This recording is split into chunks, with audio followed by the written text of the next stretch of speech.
Hello, everyone, and welcome to SmashBoxxTV Podcast 534. Let's keep things rolling. Here we are. It's a few days before Thanksgiving. It's sleeper time.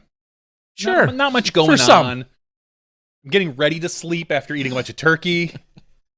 Like a bear going into hibernation? Maybe. Something like that, getting all ready for it. Well, You're tonight... you're the one that's called Tear Bear, not Yeah, me, that's so. true. Well, tonight, in just a few moments, we're going to have Sean Jack from the Disc Golf Pro Tour, also your tournament director from the OTB Open, but that'll be taking a hiatus this year in 2025 because, of course, he's going to be heading up what we'll see as the Champions Cup out there in California. We'll also talk about some other things going on. Lots, I don't want to say lots going on within the Disc Golf Pro Tour, the PDGA, and everything else, but there's kind of things, just some are more on the forefront, or some things you're more concerned with than others. But we got DGBT announcements, Q Series stuff, some nuptials. Yeah, some nuptials. I'm prepping. I'm just a few days away from Cold Turkey taking place this weekend. Some custom stamped discs came in, and boy, oh boy, I'm going to plug that. They even look pretty sweet right there, the little Cold Turkey logo. We'll talk more about that a lot later. But for now, let's get to the man of the hour, none other than Sean Jack joining the show. Hey, Sean. Maybe Sean can raise some money for your cold turkey. Yeah, Sean. Get a sponsor. My C tier, it's going to have over 100% payout, which for a C tier, it feels like if you don't do at least that, you're going to get blasted these days. What's going on with the tournament scene? Can we keep up? You're muted.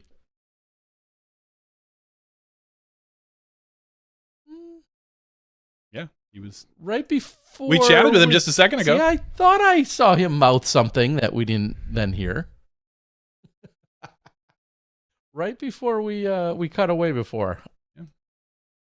Maybe refresh your browser. Maybe that'll fix it. Click the little button and oh, I swear, when we tested, Like just a second ago, we were chatting with him about we how were. Asked him where he was from, and Then right before he left, How about now? you No. sound fantastic. That's brilliant. Okay, my apologies. I All hate good. when my bad. We had talked before and I thought it was fine. Yeah, it was. It It literally was. Okay, so Well, you pressed I'll the tell you button. why. I muted myself when you guys did the opening because I wanted to hear how to pronounce YLE, the station that is doing the distribution, and one of my coworkers sent me a clip, so I listened to it, but I didn't want to interrupt with the broadcast, so I muted myself, listened to it, and came back, and that must have caused some sort of. So give us the answer, because we talked about I that think briefly last week. Well, it's like a U sound, ule, and it's ule, and it's short for ule radio, because it's almost 100 years old. It actually predates the television, and it started out as a public radio service, and it actually means ule radio means public radio. So it's the closest thing to like PBS or the BBC. So it's publicly funded television that comes out of the taxpayers' money of Finnish residents that is actually purchasing the distribution rights of the World Championships inside of Finland. All right, well then let's go. There's no reason to sidetrack. Let's go right to that. We briefly touched on that last week. Obviously, You have way more answers than we do. But as we kind of lead into that, there's some distinctions that always need to be made, no matter how many times they get posted and talked about and advertised. Certain events, the Disc Golf Pro Tour has full media access rights, whatever. And a few select events, there's a couple extra partnerships, challenges, hurdles, handshakes, whatever, a la USDGC. Yeah, I'll clarify. So we obviously own and operate the media rights for all the Pro Tour events, European events, and for most of the majors. But with European Open, which is obviously not on tour next year since it's becoming Worlds and the festival is taking over, and the USDGC, we have to purchase the media rights for those events, which is why you oftentimes historically we've had pay-per-view events for subscribers, or you had to upgrade to like the pro subscription to view them. Like the cost that we incur for those events is significant, and it's a way for us to obviously generate new subscribers and also or convert subscribers to a premier package. And also in the meantime, confuse or piss off or frustrate a lot of people that just don't get it, right? If we're being I understand. Blunt, right? They don't get it, but it's not like it's this new thing. I've seen people say like, I shouldn't have to have a subscription to buy something in a subscription, but that happens like all the time with other pay-per-view events. Like boxing comes to mind, the UFC comes to mind. Like people have to have like some version of ESPN or HBO or Max rather. I was actually quite surprised that they didn't have like Netflix's first pay-per-view event with the Tyson fight last Friday, because I think they had 40 million live 60. viewers. 60. Oh wow, 60. Which, by the way, it's sort of relatively vindicating to see that streaming live sports is challenging, no matter who you are. Like it's not the easiest thing in the world. One of my friends texted me a pixelated image of Tyson from Mike Tyson's Punch Out, which I thought was apropos. But yeah. We had it's just those two events, which is why they typically carry a different cost or different tier. Yeah, and I think a lot of people, we're still in this age of the arguments continue as to, do we care about getting more people to watch? How do we do that? But then a lot of people think about that payoff, but don't think about how we pay for it. And so I kind of feel like the answer is always screaming, everybody should be able to watch this for free. And it's like, there's bills to pay. Somebody's got to pay those bills somehow. Yeah, I hear people say everything should be free, and then we should subsidize it with advertisers. But our audience is not big enough to subsidize it with advertisers. Like it's just not. Like even we do really well with a broadcast that has 30,000, like say peak concurrent viewers. That's great, but Sunday Night Football is doing 30 million. So it's even at 30,000 more or less. Am I wrong? No, you're right. I was just saying, like apples and oranges. Yeah. It's missing. It's a factor of. Is that a factor of 1,000? I think something like that. Yeah, 300,000, 3 million. Yeah, it is. Like, and so we could probably get more advertising dollars, especially if we just went. If the whole broadcast was free on YouTube, but it wouldn't remotely close to approach the revenue we're able to generate with 50,000 subscribers paying a blended rate of, I don't know, I'm making this up, $12, right? Just do the bar napkin math. It's a lot more. And I get like the hashtag grow the sport thing, but I think we do that with our first rounds being free. And we have I'm a big fan of our highlight reels that usually are dropped within 4 hours. And then Jomez, I think, is the biggest top of funnel grow the sport effort that we do that is not paywall, that's free next day coverage. Yeah, no, I'm with you on all of those things. There is no, in my eyes, there's no reason that we need to have the live free when we offer everything else that the Pro Tour offers. And I love the cup, by the way. That's a throwback cup. You know what? I didn't even mean it, but I grabbed it and then I was like, this is a oldie but goodie. Yeah, that's definitely number one. An original, I actually have the whole collection. Yeah, first year Silly Pint. Yep. And I was actually trying to acquire more of them to possibly give away from my tournament this weekend. I've done that before, and I've worked with Silly Pint, and I've worked with the Pro Tour on some of those. Good. It's just incredible products that It's a good players pack item. Yeah, they really are. So there weren't enough in stock for me to buy enough for all of my players, so I didn't get them. But I do have the first set as well sitting at home. Yeah, especially if you offer beer at a tournament or some sort of beverage, like because they don't break and it's reusable. Like, I mean, this is year one. I've had this for almost 10 years and it's still my go-to for like hot drinks. I love it. Highly underrated, certainly. And like you said, they've been awesome products. So we're calling this kind of the slow time, obviously off season for a lot of people, but yet I just talked to our producer of the show in Mahmood today. Tons of planning is getting done right now. All sorts of people doing logistical tasks behind the scenes that most people would never even consider. You have to be on the top of that list of planning for 2025 and ideally securing partnerships, or are those locked in? This is the on season. Obviously, like there's fewer fires to put out now, right? Like for the folks that don't know, I'm the VP of partnerships for the tour. I've been selling sponsorships for the tour since it started in 2016, full-time, about a year after Jeff and his team took over. And, this year we managed, honestly, about 100 different relationships. A lot of them are endemic or inside the sports. Some of them are non-endemic. And when we're operating, what I say, like the pairing of a traveling circus and a media company.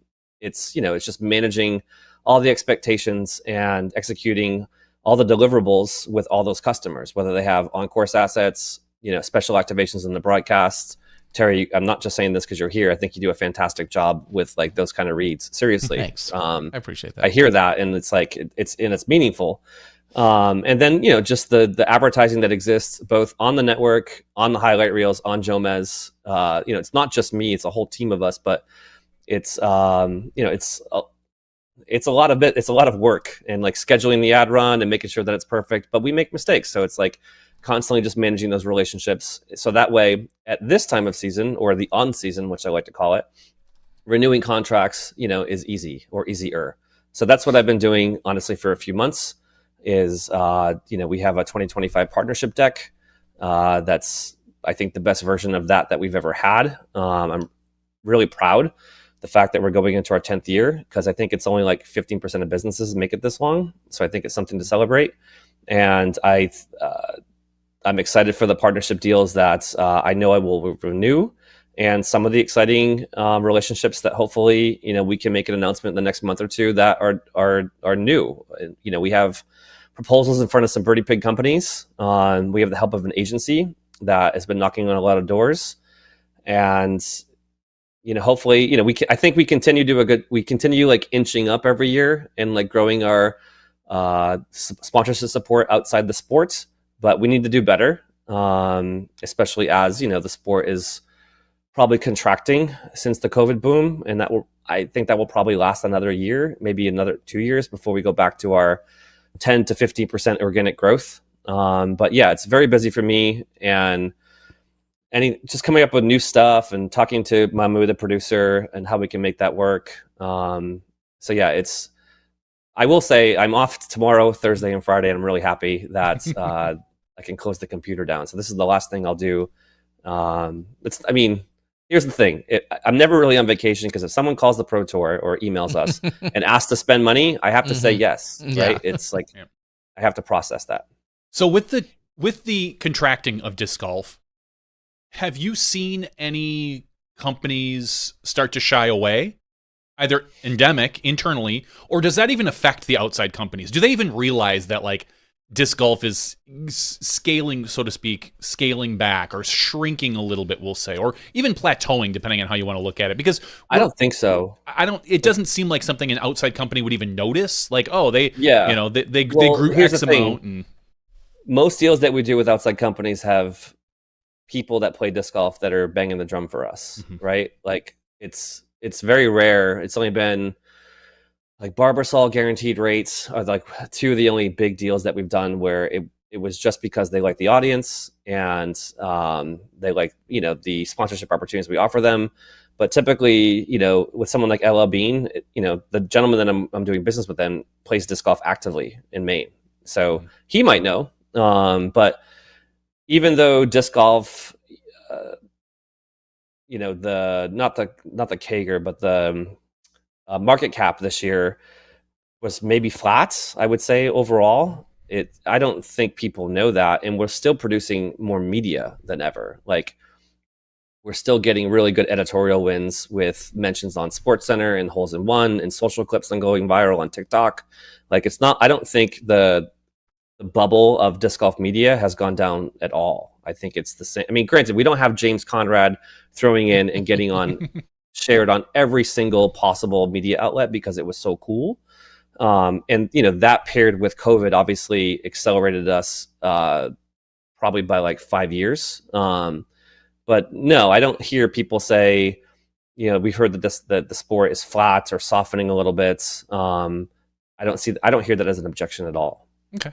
Yeah. And speaking of, we'll say, endemic sponsors, do you have a blend? Do you have a special, or maybe even a goal of how many of our sponsors and partnerships are within disc golf versus how many are outside of disc golf? Do you have a personal goal, or is there an industry goal in any other sport either? I guess would be a question. I don't know the answer to that. I do know that like everyone thinks every sport doesn't have endemic sponsors, and when you're emerging, it's typically the majority. I mean, look at pickleball. It's like or even it's not like when you watch a PGA Tour event, you're not seeing commercials for clubs and balls. Like I just read that that pickleball increased their equipment check. So like we do with the PDGA when you send a disc in with their paddles from $1,000 to $4,000. So in order to get a paddle approved now, you need to pay $4,000 just to have them check it. I don't even know if that clearly includes the approval process or not, but they went, because they are exploding, as we know, that the Pickleball Association was like, cool, guess what? You want to get in our sport? Show us the money. So yeah, that's a pretty significant barrier to entry. Yeah, but if you're trying to sell paddles, I imagine you're looking at 6 figures or 7 in revenue. So that shouldn't be a significant hurdle. But I would say, as far as like total revenue, not the type of customer, which is a different measurement, I would say, we're about 1/3 of our money comes from outside the sport, and about 2/3 comes from inside. I would love to invert that, right? Okay. So that way it's not the same money moving around. And I remember being on this podcast like pre-pandemic, maybe 18 or 19, and Johnny, you asking me like, what does disc golf need to do to start attracting outside sponsors? And I said our viewership needs to add a 0, and we did. Like we absolutely did. Like live coverage now reaches tens of thousands of people versus dozens of people, right? Yeah. And outside sponsors have come in. The amount of sponsorship that the tour has sold over the course of its history has gone up by significant percentages. But the next one is like, how do we get even bigger companies, Fortune 500 companies? I think we probably need to add another 0, and that's going to take a long time. Big companies with big advertising budgets would rather spend 10x the amount to reach 10x the audience because it takes the same amount of work to execute the campaign. So I can only offer an advertiser like a reach of 100,000 unique people, maybe 500,000 unique people, right? But if you want to reach 5 million people and you want to spend $5 million, like we can't do that. Like it's hard for us to justify a spend of more than 6 figures simply because it just doesn't make sense on like a CPM level or the cost to reach 1,000 users. I was gonna say I watch a fair amount of YouTube, as I'm sure everyone here does, and you see a lot of these YouTube sponsorships. I mean, if you've watched any YouTube video, you've probably seen AG1. The company that's they advertise on Jomez. Yeah, they advertise on Jomez. Like, do we have, or are we? We have agency partners, if that's what you're asking. Yes, that's kind of what I was going to. I know you said you work with typically there's agencies that represent brands, and they're the bridge between the content creator and the brand. And a lot of these now are done with individual content creators, where there's an ad break right in between whether it's talking about personal finance or real estate, whatever it is. And Jomez is starting to do more of those now, but like on non-stroke play summary videos, whether it's like practice rounds, because we do want to still preserve like the broadcast. Like we would never do an AG1 spot with Ian Anderson during the OTB Open. Like that would just seem awkward, right? You just don't see that in live sports. But Jomez, I think, is a good place, especially when it's practice rounds or putting videos where we can actually cut to Jonathan Gomez putting on Vessie shoes, demonstrating that they're waterproof. But I watch a lot of YouTube. I watch more YouTube now than probably linear television. Same here. And Jomez does well. They routinely hit 6 figures, sometimes 200, 300,000. Their views are honestly down a little bit because the live coverage is better and the highlight reels are better. People consuming things through TikTok. But we're still not banging out 500,000 views or 1 million views, which a lot of YouTube channels do, right? It's just, so it's, I think the market honestly sets itself, but we do have agency partners where I would love to sign more of them to get more of those inbound leads where, you're making $2,000, $3,000, $5,000 like per read, which is good money. But it's challenging. We're not as big as people think we are, like in our own little universe. Yeah, it's funny because I've been obviously like the 3 main things that I watch are pretty much fitness videos. It's done me a lot of great.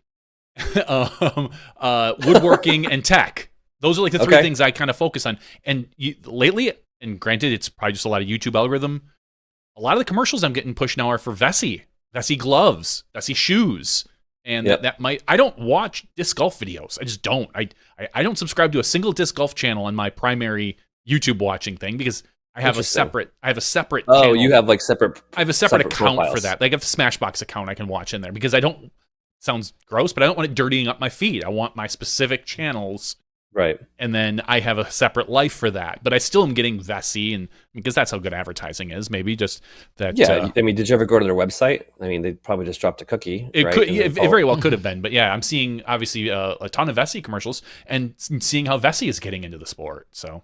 Yeah, we're excited about them. We hope that they're a pretty significant partner in 2025, not just with like one-off Joe Mezes through their agency, but working directly with the brand.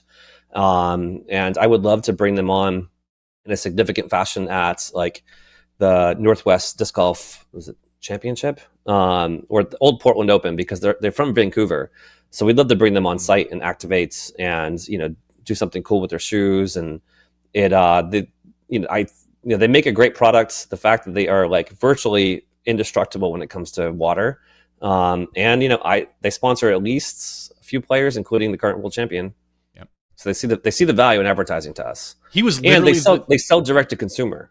I had never heard of Vessie until Isaac Robinson. Swear to God, I never heard of the company until Isaac. I'm going to clip this and send it to them. Yeah. And honestly, it's not the shoes I'm interested in. I'm interested in their gloves. Watching the commercials for their gloves, because they're like waterproof gloves that it look like they're nice. They're tactile from what I can see on video. That's where I'm more interested. The shoes for a disc golfer, we tend to kind of focus on what we know. And so maybe I'd step out onto the Vessie shoe system, but for sure the gloves, those look really nice. I want to try the shoes. I mean, I'd love to try the shoes, but I'm just cheap.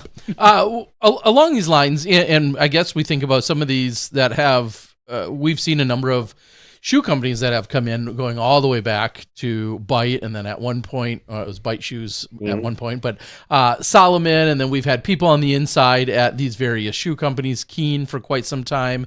Now, what we've seen with Ideo pop up, Vessie, of course. During I don't want to call it a pitch, but when you're talking with a potential sponsor or partner, is there a certain cred level when you can reference other people that we've worked with or that are actively involved with us? Like if you're talking to someone and then can you, so to speak, name drop? Yeah, Barbasol has been on board with us. Definitely. Like, does it kind of work that way? I think so, because the snowball keeps getting bigger. But I absolutely drop, LL Bean. They're a $2 billion outdoor apparel company that has been around for over 100 years that everyone knows. They've been a tour partner now for 3 years. I think that's a really good comp, especially if I'm typically talking to someone, they're going to know who they are, right? Yeah. And Barbasol is not as big as, they're not that big, but they're just, again, 100-year-old company, red, white, and blue, very Americana. Those are easy names to drop when I'm talking to someone that is non-endemic and just wants to know, what kind of audience we reach, how big are we, who else has done this before. So non-endemics equal more non-endemics, 100%. Has there ever been a really good example of someone that's reached out, thought maybe there'd be a good fit, and then I don't know if it's the numbers or if it's just who we are and what we do. There's like, maybe this wouldn't be a good fit. Has there ever been like a real misconnection where it's not even just a dollar figure, it's maybe just truly not the demographic or the fit that you guys are looking to? Yeah, I'm trying to think. I could go into my CRM but I don't have a close rate of 100%. There's been why not? Get on it. What are you doing? No, it's casting a wide net. It's here's one that I was shocked that they did not come on board. Is we've had conversations with Dude Wipes. Okay. And I think we're the best demographic in the world for them. They have, it's obviously, they're marketing towards dudes, we're 90+% male. Mm-hmm. And even their marketing is kind of juvenile and, it's making fun of themselves. I think it would actually resonate really well with our audience. There was one event where we featured, I think, their products as a trade deal. Maybe it was just an event deal. Because a lot of times TDs everywhere across the world will do an event with a local rep for a company. Sierra Nevada has sponsored the memorial, but it's not Chico. It's not their national headquarters sponsoring it. It's the local rep that's throwing a couple $1,000 or some free beer. Those sponsorships exist all the time.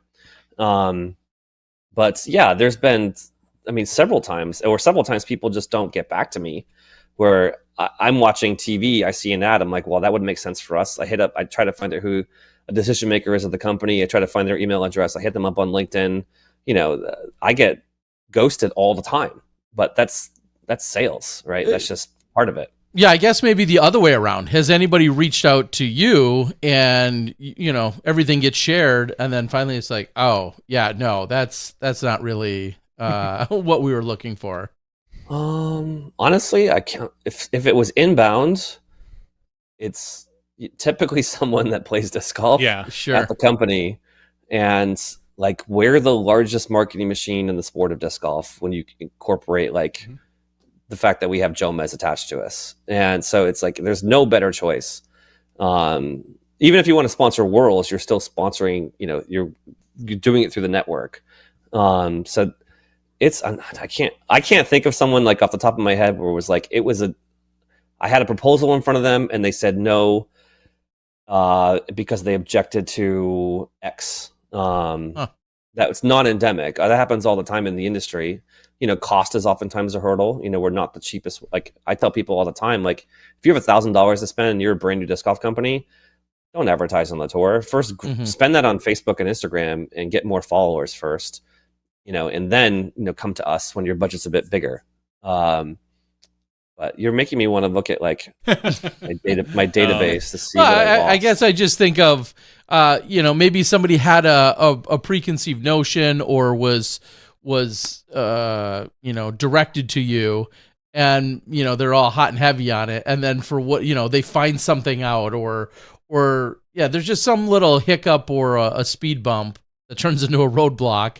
And I'd just be curious if that's ever really happened. But you're such a good salesman. I've had a couple companies that you might not know. Like, I had like a lighting company that did like really fancy custom lights, and their audience was 60% women, and I was like, I'm probably too honest. We tried to do a couple, like Planet Fitness. Tried to do a couple of deals with them, centered around, but like, we don't have events during the new year, and like, gyms do like 80% of their business. Well, and that's I told Terry this just in relation, like, running the website that I do, running Skipbase. I've talked to you in the past about this, about possibly advertising, and I've said like the timing just isn't right for me, because when does everybody sign up for fantasy sports? Right before the season. Like, for me, middle of, I'd say January through the middle of February is the hottest time for me. That's when everybody's signing up for leagues. Everyone's getting their stuff together. Everyone's doing their thing. So once the season starts, new users drop dramatically. So that's probably something very similar to Planet Fitness, who in general, like you said, they're pushing their New Year plans and New Year's resolutions and things like that. Like, it's just timing ultimately. Yeah, we actually. So you know what? I have one. We had one of the major tax companies that wanted to do a deal with us, like on an event. But we just didn't have anything on like April 15th. It was like, they really wanted it to be like right at the deadline. And we were just a little late to start the conversation. But I think, I think commoditized products or services do really well if their demographic is, the average male American. Whether it's a beverage or food products, or it could be professional services like taxes or legal. If you just raise your hand and say, I support disc golf, I think a lot of disc golfers will check you out. It's like Ledgestone I think is a good example where, I don't know that Ledgestone gave that much money to support the event, but as a lead generation tool for the business, it was fantastic. When you're looking at all these deals, obviously it's no secret for everyone in the world, cash is king. However, you mentioned it earlier, there's trade deals, there's other things that you do. Does the conversation always start with cash and some kind of check in that way, and then our alternative solutions become, hey, we could take some product, we could, things of that nature? How does that usually unfold? The time. I love doing deals and trade with products or services that are easily convertible to cash or save us money. Right? I don't like. I would do a deal with a gas company, a hotel Verizon. group, Airbnb. Yeah. Well, We're actually working on a deal now with data storage. Okay. Where we have a potential partner that could be, maybe the network is brought to you by them because they save us, like, as you two probably know, being geeks in this, like we spend several thousands of dollars on pushing data using like live view units and during the broadcast and storing it all. So if someone like I would do a trade deal in that category in a heartbeat because it literally has the exact same effect to the bottom line as me making money. And I think it's just a good fit. Like we could figure out really, really interesting ways to highlight a technology partner, whether it would be like something like AWS, which you see all the time in, you know, the major professional sports. I've constantly looking for a hotel group, you know, a large one where we could stay at any one of their properties for our staff because it costs so much money to move the traveling circus around town. Airbnb or VRBO would be fantastic home run partners. Gas company, airline would be wonderful, especially someone like Southwest, you know, that travels across the country. So yeah, and obviously endemically, you know, I would say like many, I'm not sure if it's most of our deals, but you know, most of our deals with manufacturers almost always have a trade component where it's cash and dis, because the beauty here is that, you know, you trade at a wholesale level, but when you convert it, it's at retail. So that way you actually can make twice as much money, assuming you can convert everything. But, you know, the cost to make a disc for a manufacturer is not $12, you know, or $15, which we're trading in. So it's just the machine time that they have to weigh that it costs them versus writing a check. And so, you know, in 2020 through 2022, doing trade deals was more profitable for us than getting cash, because just having Frisbees was making money. And, you know, that's changed a little bit now, but I'm really happy with our manufacturing partners because they oftentimes will actually make exclusive discs for us that are really hard to find. It makes it easy for us to sell. Yeah, I think of just one outside of the actual disc manufacturers. I think of Azuka. I have no idea what your deal is, but if Zuka came to you and said, "Hey, we'd love to offer you guys 1,000 carts for the year," and you guys are then bringing those to the events and then flipping those carts into cash, like you said, at the end of the day, it's the same to the bottom line. Or you just can't bring Zuka carts to the bank, right? Like that's yeah, apparently not. I've tried. or you know, and you brought up specifically my favorite airline in Southwest. Where has that conversation? Because I know at one point there was, you know, maybe it was internally to us, but you had suggested or asked. I mean, you're on our team call sometimes, right? Yeah, exactly. So, you know, I tag Southwest or mention them or whatever if you can, which I'm inherently doing anyway. So, where does that conversation? Have you had actual? Yeah, I've talked to progress? Talked to employees at Southwest. You know, it came through one of our fans, which leads happen a lot with our fan base, but they're not necessarily the key decision maker. It's just someone that works at the company, and a company that size, it's hard to get to the CMO, right? Chief Marketing Officer. So what we're doing or have done now are presenting data from our fans to say how far they travel to our tournaments, right? Is how can we, not just as like a lifestyle play on disc golfers, but like, we know that X% of our fans are coming outside of 500 miles to come to a Disc Golf Pro Tour event. There's a very good chance they are flying. Why would you not fly with, you know, Terry's favorite airline?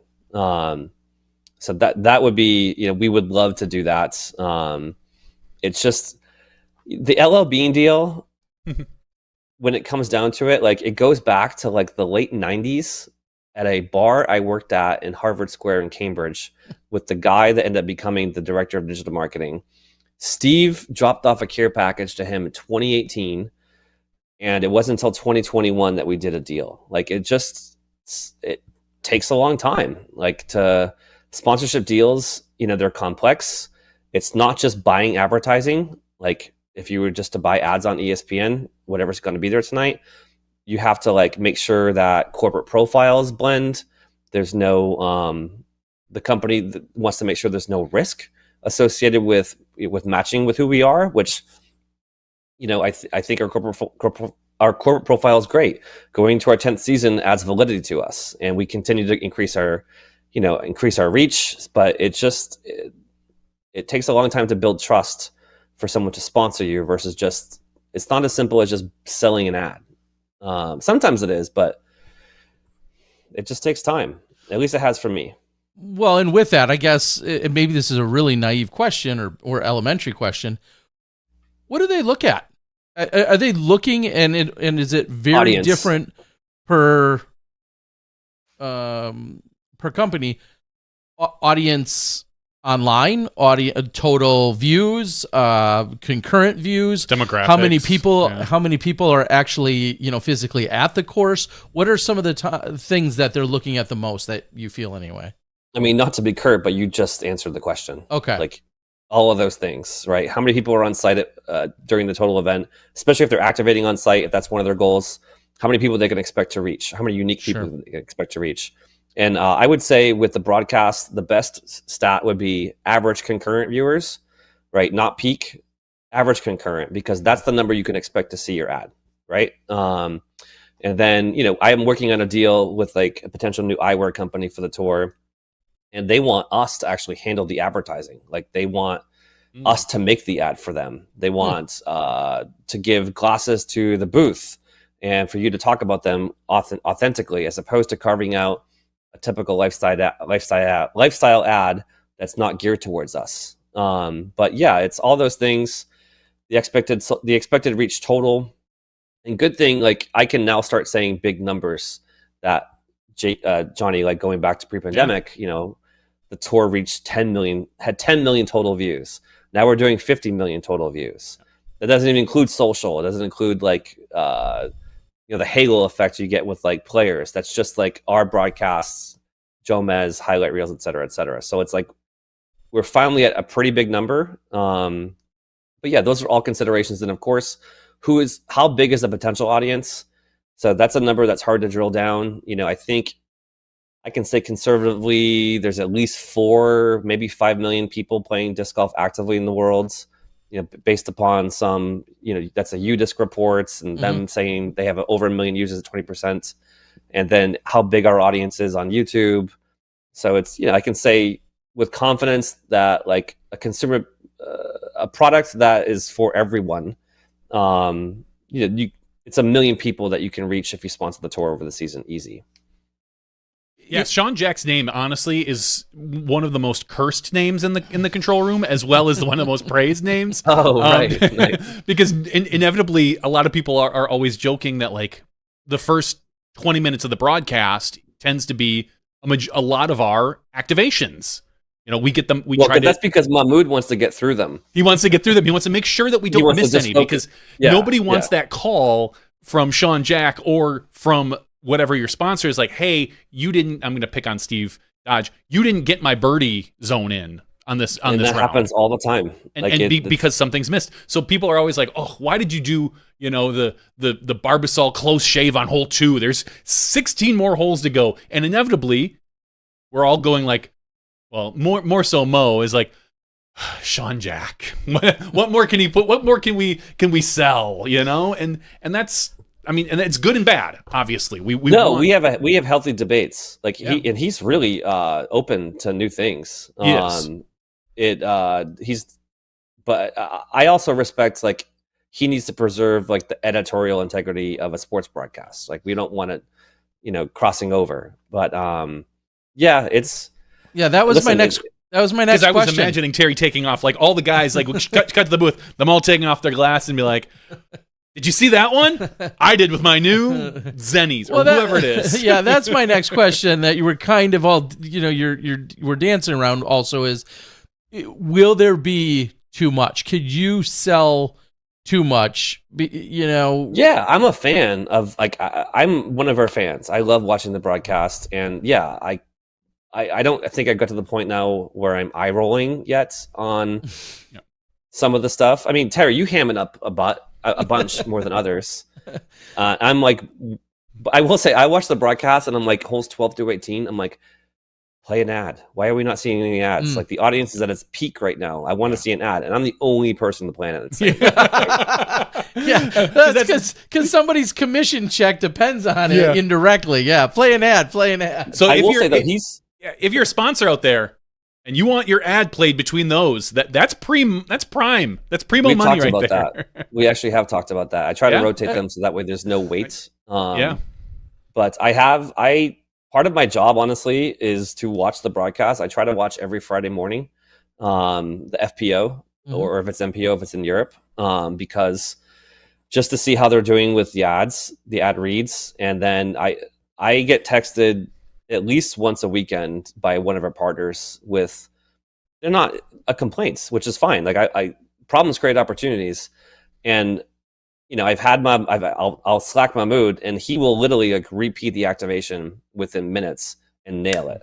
And my partner will see it too, and it's really cool to like have an objection.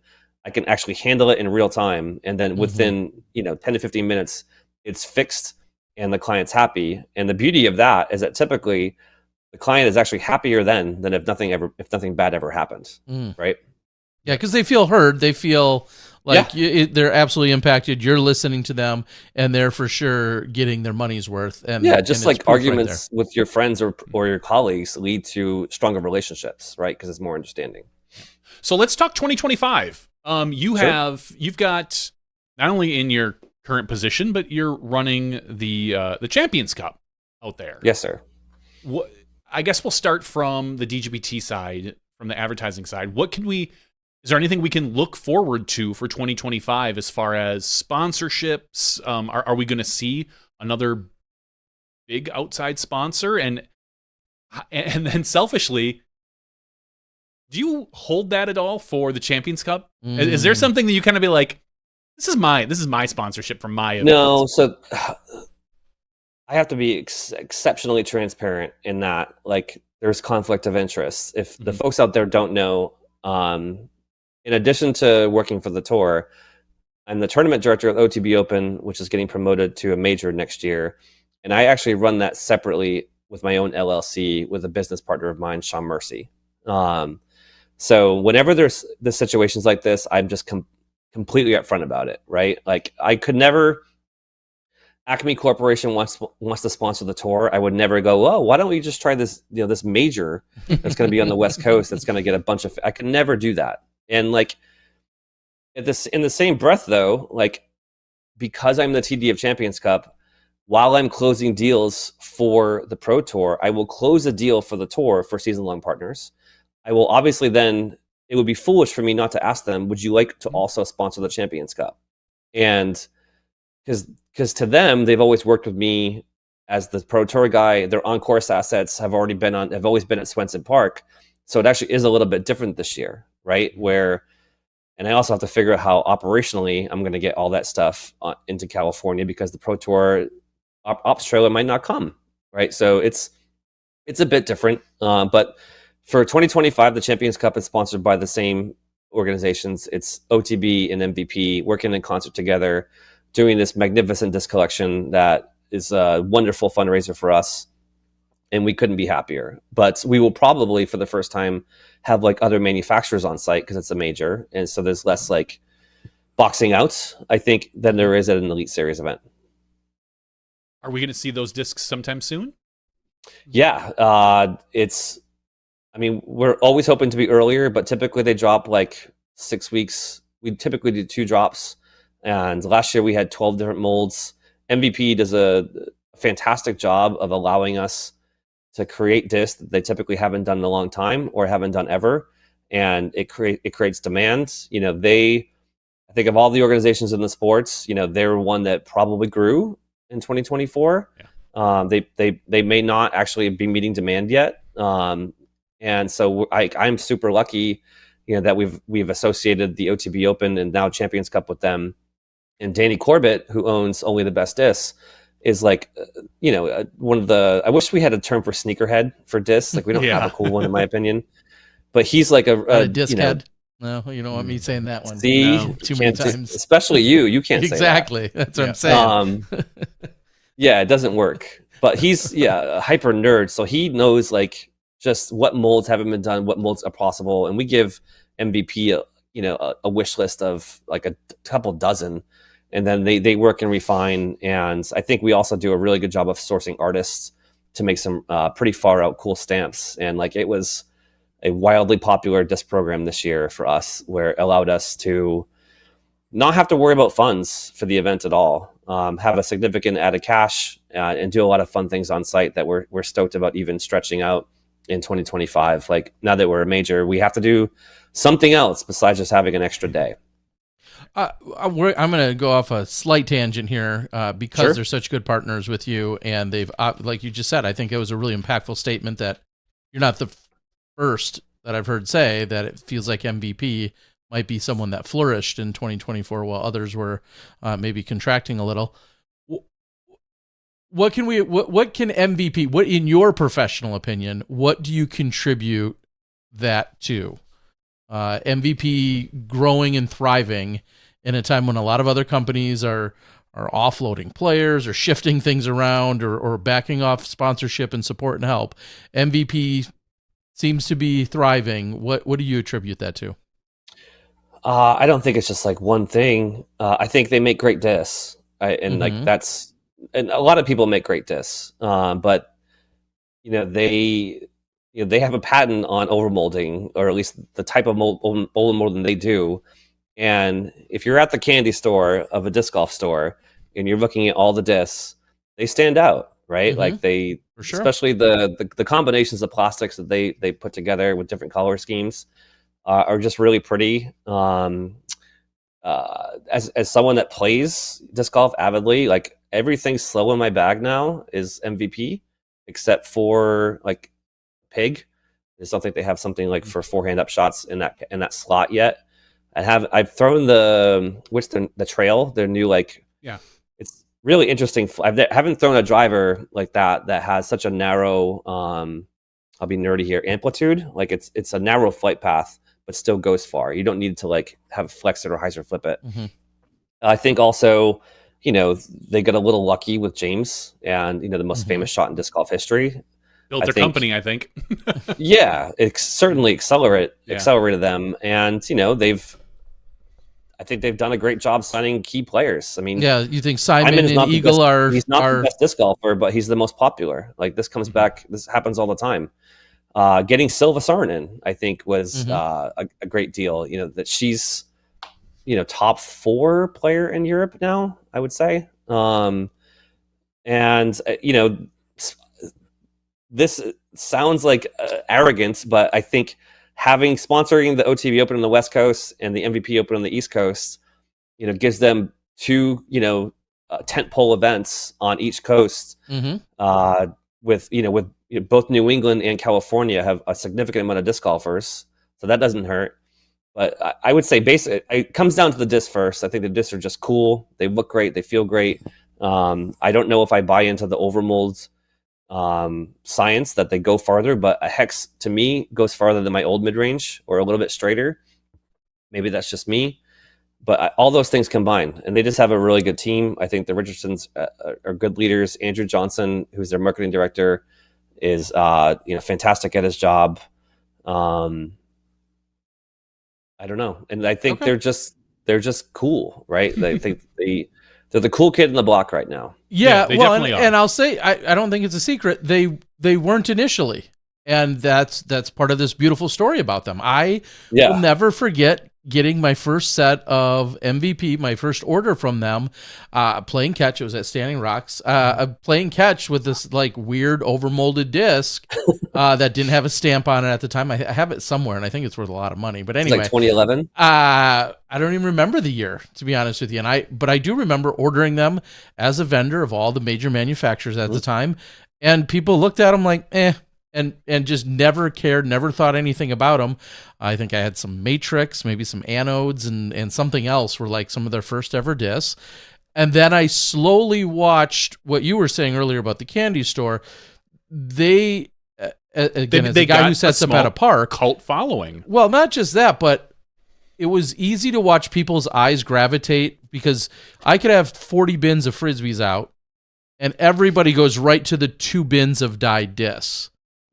That shifted to now everybody gravitates to these black rims or these white rims or whatever these unique looking MVP Axiom discs are so cool, Axiom right? discs, like exactly. Pink rims with orange plate plates. Exactly. And it was funny watching as a weekend seller of Frisbees, watching the way people shifted and obviously, tie dye or regular dyeing, I feel like from the factory still has its appeal, but like fly dye. Yeah, like just standard. I know. I mean, remember when Halo came out? Like Halo was like, my God, people were flipping those discs for like $50 to $100. Yeah. And in the Buzzsaw, that same thing is happening now with Discraft. I think exactly it'll continue to change. But yeah, they're. I would suspect that they're one of the few companies that maybe were up this year. And it's just a bunch of reasons. I think also. Not meeting demand helped create more demands, right? Scarcity is a marketing tool. Sure. And so that might be part of it. Yeah, it's. I think it's awesome. It's been great to see, and I think they've really proven the fact that James could be the player that he is and was, and then the next year with MVP could also, create that shot, put himself in that position even to be a contender at the Worlds. And then I felt like everything continued to build off of that. And it's been awesome to watch. And now when you have these cool kids in an Eagle and a Simon that leave their longtime sponsorship to then go to MVP, it's been a great story and really fun to watch. But back to your event. It is cool, but also it's really cool that Dismania was then able to pick up Ganon Buhr, who is now the best disc golfer in the world. I think exactly. That's part of that same story. What are we seeing? They literally lost the most marketable player in the world and picked up the best player in the world. And the best player that's like 11 years old. Yeah.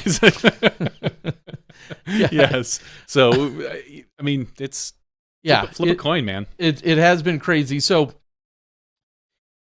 having the Champions Cup, which is new of an event as it is, the first couple of years at the IDGC and then the shifting and then ultimately going to Northwood this last year, people automatically attached, this is our wooded major. Like they just attached that to it because it had been at wooded property, but the Beatles and everything else and some scheduling and other challenges all come about. How did this appeal to you? How was this like, oh yeah, this should be on our radar, and why don't we offer up a totally different style course on the opposite side of the country and then put our names on it as TDs, you and Sean? How did that even come about? Thank you for asking. So first of all, it's 3 years of tradition. It's been 3 years exactly. Of major. Yep. And some folks probably don't know it almost went to D-Glow or before Milford, it went. Yeah, it was supposed to rotate. It was supposed to rotate. Yeah, it was going to start at the IDGC and then move. But yes, and I've played WR Jackson. I'm sad that course is gone. And Northwood seems to be, the best, most evil wooded track that we have. Mm-hmm. But even last year, when the event's certainty was or the event's date was uncertain, we kind of threw our hat in the ring and said, "Hey, do you want to consider actually moving the Champions Cup to OTB?" And we would take it on in 2024. So just because we think we can do a good job, we have the ability to scale as far as spectators. We have the added cash. We check a lot of the boxes, except yes, Swenson Park is not the middle of the woods. And so this year, I think we were on a short list. Sorry, I keep saying in disc golf, it's you start saying this year after October 15th. Yeah. 2025, last summer when this was, spring this was brought to us, we were already kind of teed up to do it. And I've said this before, was I supposed to say no to the opportunity because of some stranger in Arkansas that thinks the tournament should be in the woods? And it's no, I want the challenge of running a major. I want to bring a major to California, which hasn't had a mixed open major since the 2011 Worlds. Mm-hmm. The West Coast hasn't had a major since, is it 14 Worlds? Does that sound right? Up in Oregon? Yeah, I mean, an MPO, duel. FPO major, yeah. They had mixed US pro women's. major. Yeah, we've had various women's events. Mixed pro major. Yep. The women have been here a bunch. Sure. So all those things, folded in, and then I talked to MVP, OTB, Stockton, Swenson, all our key partners, and we're do we want to do this? And everyone said yes. Sean Mercy who's an engineer and much more nerdy than I am when it comes to making decisions, wanted a couple of weeks to consider it, but we were thrilled to say yes. And yeah, I understand that some people are going to be disappointed. And we are going to redesign some holes. I think the issue that we have is that our course is not wide open. I'm tired of reading that. It's not at all. Like, it's actually, there's many trees on most fairways. The problem is the periphery is open. And I think that's a lot with golf courses, is that when you're looking out to the side, you're seeing open space as opposed to woods. If we had woods surrounding our fairways, people would think it's one of the best courses in the world. But it's just hard to understand what's going on, I think, on camera, because there's so much vast open space. It's like 240 acres, the property. But no, I'm not going to say no just because of that. That's one con in the column, and there's so many other pros. Like, I'm so excited that finally European women will come to California. Like, Kristen's never been to California. Evelina and Henna haven't been to California. Silva's never played. Now that we're a major, I've already talked to all of them. They're going to come. We're going to have the most talented field we've ever had in California history. So, like, I think that's important to the fans in the West Coast. So, yeah, am I sad not to see? Like, I gave Casey White a hug at the OTB Open because we made the announcement the day before. Because I said, sorry, you must not be very happy about this. And he joked with me. And, maybe Andrew Personnel will probably not repeat, but we'll put on one hell of a show. We're really excited about it. Yeah, and I was just pulling up the schedule to look, because you are locked into May 1st through the 4th. And then overall calendar, I'm seeing 2 weeks before that, KC Wide Open. KC. I don't see anything. Drive. Yeah, I don't see anything officially or from an Elite Series or Elite Series. Vegas might be. Isn't Vegas the weekend between those two? No, no, because originally I remember seeing Vegas hoping to be on Mother's Day weekend, and I think they actually when it was just recently released that they're going to be on the 15th through 18th of May, so they're 2 weeks after you. Oh, so they're the same weekend as Cascade. So they're the same weekend as Cascade. Yeah, we go. What I believe the tour goes KC Wide Open, week off, Champs Cup, week off, Cascade, Northwest. Yeah, and other ones that I just have on my list that, especially as you just said, for California, you see Champions Cup. Then some people will obviously be heading over to New Mexico for the Tim Selinsky, our age-protected players. Some will be going over there, having Masters Cup, Las Vegas Challenge. So there's an old school vibe if somebody's into that. There's definitely an old school, kind of route that they could go as well. And then, like you said, Cascade and Kona Piste and others. So excellent. Is there anything? I mean, I know you're looking for ways to differentiate from, we'll say, a really successful OTB Open. But is there anything else that's crazy that you can tease us or just outright announce that's going to be different? I wish I could announce something really cool. I can't. You can. No one's stopping you. Like, or just make something. There's up. no one in that room. I mean, we don't hold anybody's feet to the fire. There are people. There are very important people stopping me. But we do have something really cool that'll be announced probably in December about the event that I'm thrilled about. Okay. But obviously, adding a fourth day, we're gonna do. I think we're doing $10 tickets on Thursday. So as cheap as we possibly can get. Awesome. Our schedule's pretty cool, pretty full. Monday we have a qualifier, which they typically don't have one with Champions Cup. We put that into our contract because we want to give the opportunity for regional pros to play. Okay. Plus we have like so much sunlight that time of year, like we can fit them. My goal is to have the first ever pro AM with women only. So like 10 FPO players playing with like 4 Gold Pass members or sponsors. Like, I have this vision that the Pro AM is a mix of, people that pay to play and then gifting this to like folks at OTB and MVP and our other sponsors, where we'll all get together, play a scramble, maybe like 10 groups, 10 FPO players, and then a big cookout afterwards. And then that'll actually lead into, Uplay always does a fundraiser at our tournament called Disc Golf Strokes, where there's painting. So Tuesday will be a really cool event. And then we are probably I'm going to drive out to Swenson this weekend after Thanksgiving. And we might be making a major change in moving hole 1 from where it is now. And then actually, if viewers know, hole 17 is probably our most iconic green. It's a peninsula green surrounded by water on 3 sides. It's probably our best hole. and we're going to make it hole 18, I think. Mm. So that just reorders a bunch of the other course, and then moving hole 1 closer to where 18 is now. So we'd play hole 1 out and then play 18 back as hole 2, and then kind of resume the normal flow of the course. There's going to be a mini golf course at Swenson Park by the time our tournament comes around, which will be a fun new activity for our fans to engage with. I have this wild idea to try to host a beer or food festival concurrently with the tournament to get people from the community to come in and actually, I don't know if I can pull this off, but market it literally as like the Stockton IPA Festival, just for lack of a better term. Yeah. And have to try to attract just the local residents there. And obviously they get access to the disc golf tournament too, but there's some sort of cross promotion, whether it's a food festival, beer festival. I don't quite know yet, but I want to figure something out to get more people in the community. And I've thought about even doing like get a hold of the superintendent. And if there's like some sort of any kid that wants to come from Stockton schools gets in for free Thursday. The beer Friday. festival. And a beer, yeah. Yeah.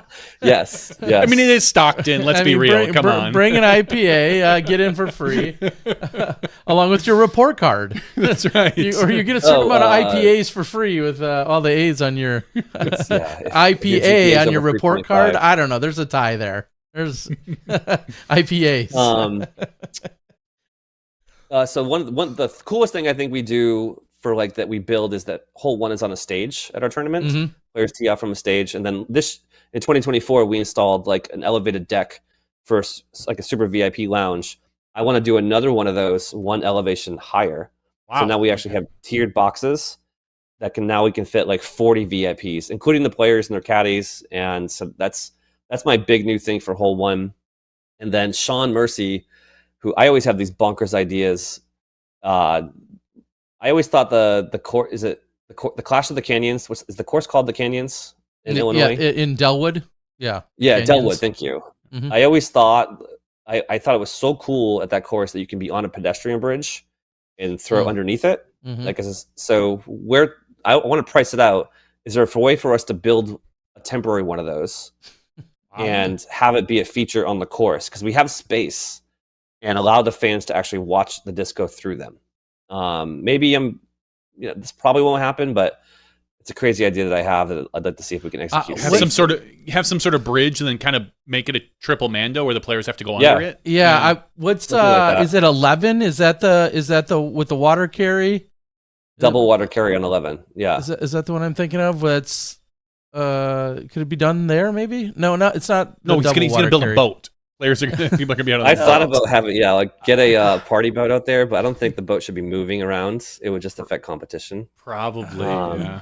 But we could do like a docked boat, perhaps. Mm-hmm. But yeah, we're gonna at minimum everything that we do well. We're gonna turn it up. Like the food and beverage program. We'll get more vendors. We'll have Party Island will be a bigger party. It might even be Pirate Island this year. Like, it was invaded by pirates last year. It was a whole thing. Sure. I'm psyched. I'm hoping we can increase attendance by like 50% due to the fact that it's a major. I think we will. And everyone I've talked to here. So the last 3 years, we've done individual tickets sold is about 1,500. With total attendance like 3,000 to 4,000 when you multiply it. And I'm hoping to do at least 2,000 tickets sold, if not more. We'll see. Like, anecdotally, talking to my friends here, everyone wants to come now that it's a major. And the fact that you can come out on Thursday and Friday and take a day off, I think also helps too. Well, I'm not scheduled to work. I just got an unofficial draft of the schedule. I'm not scheduled to be there in any capacity, but if you need director of partying, and that's a paid position, I'm your guy. So just who's slated to do that event? I don't know. I just know that I am not. Okay, you didn't see like the whole schedule with no. Mo, I got a call from Mo today. We in a very brief, I don't want to call it a hurried, but in a very brief rundown. We went through the events that I most likely will be involved with, and that is not one of them currently. So if it's a major, he just texted me and said I was about to call you, but I saw you're on Smashbox. if it's a major, my guess, I'd be willing to bet it's for FPO. You're gonna have a different crew for FPO and MPO. Charlie and maybe JK. Yep. If I took a random guess, and then for MPO, who knows? Could be Ian and Philo because they're both California boys. So yeah, who knows? Yeah, Ian can drive to Stockton. Yeah, pretty so easily that could be something like that. That could be useful in other ways, off the course or out of the booth. How about that? Anyway, Director of puns. Send me a proposal. I'll listen to it. All right. Anything else? Those are all very. I love the ideas. They're specific to mostly to Champions Cup. Is there anything else that's on the horizon from the Pro Tour that maybe you can't announce it tonight, but big things that are unfolding? I'll say new things that are unfolding for a 2025 season from the Pro Tour, especially being the 10-year anniversary, which we're already leaning into quite heavily. Yeah, that's the thing. It's like, as our organization has matured, we've done a better job of announcing things much earlier than we historically ever have. Right? Like the schedule was out way earlier. Like I'm selling earlier. It's I don't know, to be honest. I think this year for our company, it's a year of like refinement and dialing things in and maturing, as opposed to it's not the throw the spaghetti on the wall year. I don't think, you know what I mean? Like it's like we know who we are. I think we're dialing in which events are successful, both like on-site, online, et cetera, and just getting better at what we do.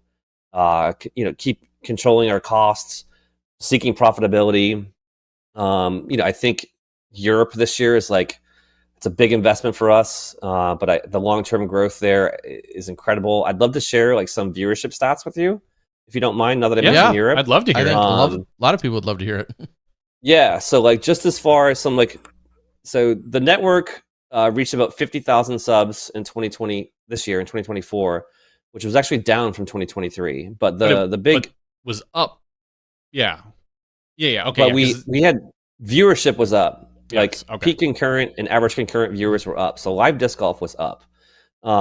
We also went through a massive data migration. And as Johnny is someone that works in tech, you probably know, whenever you're moving your subscriber base from one platform to another, there's going to be a significant amount of loss. And the fact that we only lost like less than 10%, I think is actually a win. There's something called like zombie subscribers that just always stay on. And you give people an excuse to unsubscribe, it's going to happen. But the advantages of like the new DGN, were so much better. Like, live DVR, the transcoding happened where you could actually watch the stream when it ended.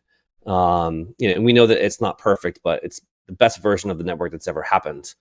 And one thing I was really surprised, I was looking at the viewership by events.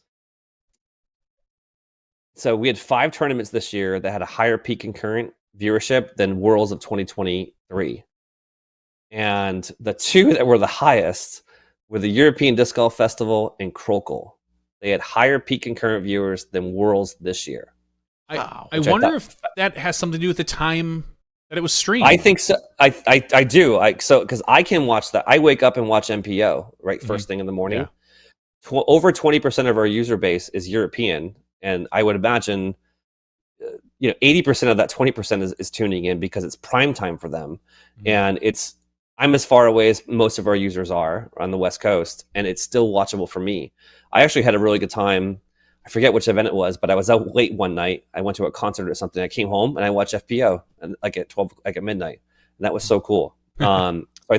Also, the European Disc Golf Festival was a Rick and Paul battle, so I think that's going to bring in more eyeballs. That was the number 1 viewed event in 2024, which I just thought was very interesting. So like, I feel really strong about like professional disc golf, and the viewing is at an all-time high. That did not go down like a lot of perhaps other categories in the industry that you can measure. And we're hoping to do more of, I'm not going to pronounce it, but the YLE broadcasts. Like, I would love to do more distribution deals, especially if they're by country, where we're really not cannibalizing our audience. Like, because the YLE deal is just for Finnish people. It reaches a significant portion. I think it's like 97% of Finns each year. Mm-hmm. And the broadcast is going to be in Finnish, and it's going to be a cleaner broadcast. So like they don't get all our advertising. Obviously, anything on the course will be visible, but it's like a scrubbed broadcast. So I think it's really just to watch that. I'd love to do more of those deals. Like any way we can get our distribution out there more, whether it's on linear television, or if we can get some of our lifestyle content on something like Netflix or Amazon, would be great. We will continue to work with CBS Sports. We see the value in getting the broadcast out to people that are just channel surfing. It also helps me, to be honest. Even though I might disagree with advertisers that still think broadcast TV is king, it's important to a lot of decision makers. Like it's just, and honestly, like the broadcast looks better on TV than it does on streaming or YouTube. But yeah, no huge. All the big announcements, I think you most have heard them already. What is the outlook? And maybe you don't know this. Maybe this is a Jeff Spring or a Mahmoud question. What is the outlook for something like a fast channel, like the free ad supported stuff, where something like a Roku channel, or I think there's Tivu, I forget the other one, but there's another one where we just have like, if I want to go watch This Old House, I can watch any This Old House practically on a channel, and it'll just give me whatever I tune into. Where are we at possibly looking for something like that, where I can just tune into a channel and I don't know what I'm going to get? I might get the 2015 Paul and Ricky battle, or I might get 2023 European Open. Yeah, I think we're a really good fit for a fast channel because of the amount of content we have. We're at this point now, we have, I don't know, tens of thousands of hours of content, and that's what they need. So we have to be careful, obviously, to protect the live broadcast and the subscriber base. But I would love to we've had like broad conversations, but even having ourselves on the Golf Channel at 2 a.m, I think would not hurt us, right? But if anyone is a decision maker at any of these fast channel networks that want content, we would love to have a conversation. I know Jeff has talked to folks at Outside TV. I think it's just called Outside Network now, but I would love to see us disc golf, followed by rock climbing, followed by mountain biking. I think that would be a good fit. Anything we can do to, hashtag grow the sport and enlarge the size of the funnel, we're all down to do. Okay. Well, your video froze, by the way, but it's all right. We still hear you loud and clear. Yeah. That's an interesting face I'm making. It could be a lot worse. Yeah, there's a lot of worse faces you could be making. We've seen. Could I refresh my screen? Yeah, sure, if you want, go ahead. Refresh, yeah. All right.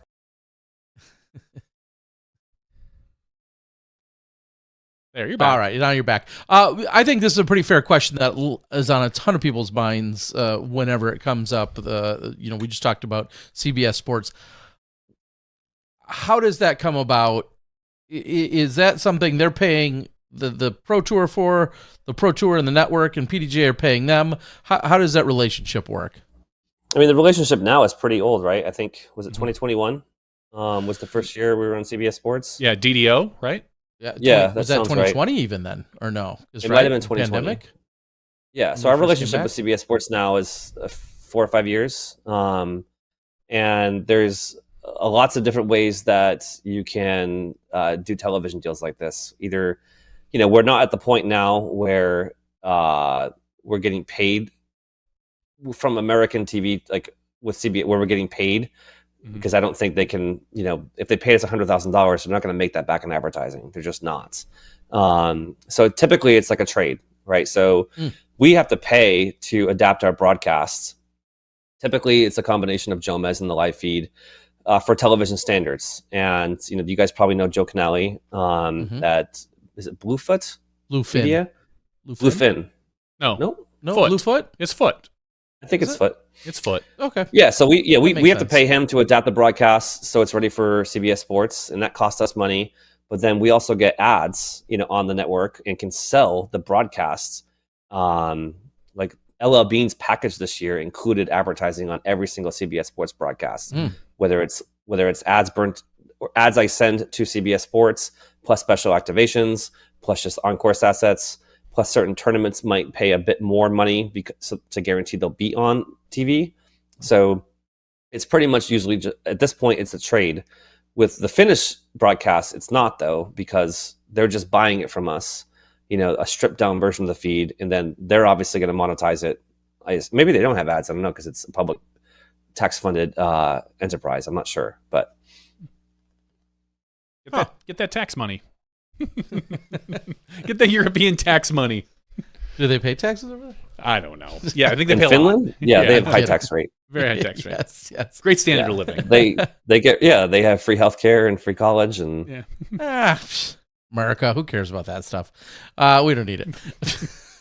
That's for another day. Is there?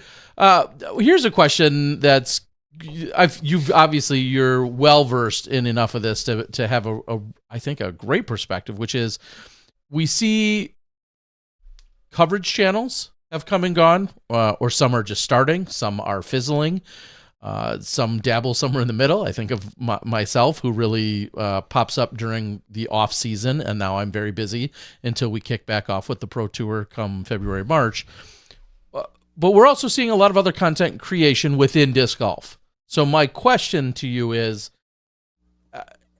the sky the limit? And is there anything that you haven't seen yet that you think, hey, why isn't there a disc golf channel or a content creator that's making blank, like this style or this? I will say I respect like the whole Jay Milley and is it Bedanza? Yeah, guys that are like documenting their life to get on the tour. Mm-hmm. I find that very interesting. I'm unsure if either one of those gentlemen are gonna make it, but I think like just the challenge. Like I actually was, as one of the probably few people that watched the Q Series finale on Sunday, and I found the cut line on that to be very compelling, because more than a cash line at our tournaments or a cut line on a moving day, or a Saturday rather, getting a tour card is life changing. Like it's not just the money. So I'd love to see someone that tells the story of how they were making it on tour and getting like a really inside perspective, including, I think honestly more so, is the struggle. Like, let's show someone sleeping in their car or missing cash and therefore having to borrow money to get gas, which I think are, things that happened 10 years ago more often, but those stories are still out there. Or a player having to drive DoorDash in between tournaments to make enough ends meet, to pay the entry fee. I think human beings are we're challenged to be vulnerable, because it's like it's just difficult. Whereas when you're vulnerable, it's actually when you build the strongest relationships with people. So when you evoke emotion from people. So I'd like to just see people documenting not just the wins but the losses, and I think that's the kind of content that, paired with like Monday Fun Day and people going to national parks and living this allegedly amazing life on the road that I think our fans think happened. Like, but that paired with the hard times, like I'd like to see that kind of content where you're really peeling back the curtain and seeing people at their most vulnerable moments. Well, I think in disc golf, we just like in life, we have the haves and the have-nots. You've got your Kelvins and Paige Pierce and those who can on, guess what? Tuesday, they're going to go hang out at whatever national forest and pick rocks. All right, cool. Yep. And then you've got the guys that are probably struggling week after week, that they don't want to pay the $10 to get into the park because they can't afford it. Because that $10 gets them another 50 miles. And they need to be able to make or food for a day. Or food for a day, exactly. And they just don't want to do that. So I think that we do have quite an interesting, and I think 2025 we're going to see more of this. We're going to see players that truly maybe don't decide to tour. I think of someone like, and again, I think he's clear with this, like an Andrew Fish, who to be honest, doesn't cash high very often. He's in the cash, but when you're making $300 a weekend because you're taking, you're in the near the bottom cash week after week after week, you're relying on your sponsorship. You're relying on your sponsorship. That's it. That's all you're relying on. Like, and you have to be a good salesman. And I think he's pretty good with that with his podcast and whatnot. But I think we're going to see some of those mid-tier pros. Maybe this is either going to be their last year or we might not see them this year. And I'll be interested to see who that is. Yeah, maybe to follow me it up, too. who fills those spots? Will that become more regional players? Will there always be an influx of people ready to go? Or are we finding that this tour is getting that much more cutthroat? I feel like we've always got people that are ready to step up and to move in and have their shot at glory. We've got all these incredible stories that have happened, but it's you need some real money. You need to. Is it really any different though than it was in like the early to mid 2000s? No, I just think the factors have grown. It costs more, but you can also win more. We have more haves. Before, that was all have-nots. That was all people who were struggling. It was like all have-nots. It was all have-nots. And no one, you worked a real job and then went and played, used your vacation time. Now, our touring pros don't have quote-unquote 9 to 5s. When you won a big event, you outplayed the best in the world for the weekend. You won $1,800. Like I mean, and now you're taking 35th place at some events and winning $1,800. Now, granted, the entry fees are a lot higher, but it's just so everything has scaled in the sense that you can win more, but everything also costs more when you're there. But then again, look at all these players that are certainly supplementing their income and their experiences out there by making YouTube videos, by making course preview videos, and then ingratiating themselves with so many of the fans and gaining a fan base. I mean, Conor O'Reilly out there grinding out, a preview video every single weekend, and then today hear him say, "Yeah, I'm also about to get home and I'll be doing lessons." Clearly, tons of people are going to go get lessons from him. They love him. So some of those opportunities weren't as much there. I think every player, not only for the fact that once you get a library of YouTube content, it's kind of like passive income, right? I mean, but second, it's got to be the number one appeal of MVP to sign Simon, is that he's making them infomercials once every 2 weeks that are extremely authentic. Reaching, I think his videos probably average 100,000 views. Like, that's a lot of people. And it's a service to your sponsor. It's building your fan base, which also will probably make more royalties on the disc that you're selling to your sponsor. And then, of course, every 100,000 views on YouTube is about $1,000 net, based upon decent CPMs. Well, I think it'll be interesting to see who continues to buy into that. And even if they're not overly successful creating their own YouTube channels, just people, even if they're, we'll say, appearing on other people's channels, we're getting to know their personality, and everyone's getting that much more comfortable in front of a camera. And that's also kind of like this, I don't know, byproduct of what's happening out there, which I think is really cool to see as well, just that interaction. Before we cut you loose, we're going to let you go here pretty soon. But even though we're in the off season, we see Mexico and South America and Latin America popping off. We see New Zealand with an entire Down Under tour. We see everybody in Australia for a whole month right now. Southeast Asia tour is going to get more and more serious in the next couple of years. We have disc golf at the World Games in China next summer. Exactly. Yep. Do other opportunities, does your mind wander to like, man, am I going to, do I have selling opportunities for a whole tour in New Zealand at some point? Do you start to think about the next, like I don't think about the whole, I think about there being tour stops and having a wraparound schedule that just like the PGA Tour. I mean, the PGA Tour is not as relevant as it is now, but there's always tour stops.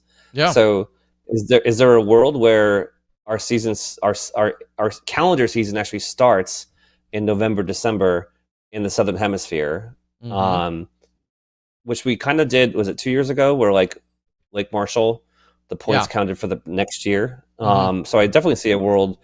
It's costly to travel to Australia, New Zealand with a crew of people. But if we can farm it out, and I don't think those events I don't think they're drawing significant amount of spectators yet. I'm not sure how much people understand how important the gate is to funding our tournaments. Like it's oftentimes like the added cash or more than the added cash. Like so I don't know if the population density is in Australia, New Zealand, but hell, man, I would love if people in China started playing disc golf. Like that would be fantastic for us. And then, yeah, I'd love to see a world where we could have 3 to 5 events that are on the other side of the Pacific Ocean, not the Atlantic Ocean. And we've talked to the owner or the general manager of the Down Under Tour. He came up to the Portland Open this year, so those conversations are ongoing. It would be crazy, but I'd love to see an event in Hawaii. I mean, that would be cool. Like, how much of our fan base would actually travel there? Yeah. Are you going to Worlds, Terry? I am. For us or on your own? Again, assuming the rough draft remains, Mo. Who's out on our board right now? Yeah, exactly. He told me that I would be part of the World's broadcast. I'm not currently listed as any of the other events surrounding it. Majors. But I am listed as being part of the World's broadcast, which that's exciting. I'm very excited about. Knowing that I've been to more Worlds than most of the other staff combined, it feels very good that I'll be part of this one over there. Haven't you cashed at a bunch of Worlds too? Not a bunch, just a couple. But I finished top 30-ish in 07 and 03 and 2011. 2011 was my great. I made the cash line. In Santa Cruz? Yeah, I made the cash line. I think I remember bitching to this guy. I was like, Probably. Did you do that? Like, you do the math on those 4 courses, and the average hole length at Worlds in 2011, which was a different world, was like 436 feet, which I can't even throw at the time. If you couldn't throw like a 450 hyzer, it was impossible to which we couldn't. That's why I took I made the cut, but missed the semifinals on Saturday morning, which is the best place to be. And I did that at 08 Worlds too, because better than the inverse, right? Yeah. Yes, making exactly. the cut and not getting paid because the ties push you out. I wish going back to 2011. I wish we had the broadcast from 2011. Like that's both I don't sides. Know. Page's first Worlds, Nate's third. Yeah, Doss's third. I don't know where that. I don't think there was ever any hard camera footage from Disc Golf Planet, but I don't know where that streamed footage was. I don't know if Dusler has it or if it even exists. If it was just streamed because we used a live view and then it was gone. I don't know. I don't know where it is, if it even exists. Well, maybe the Disc Golf Network will just keep stealing my clips from my YouTube channel from that year. Yeah, well, that'd be good. They can do that. I'll send you an invoice. Fair use. All right. Fair use. That's not fair use. You're going to have to lawyer up for that one. I don't know about fair use. My ass on your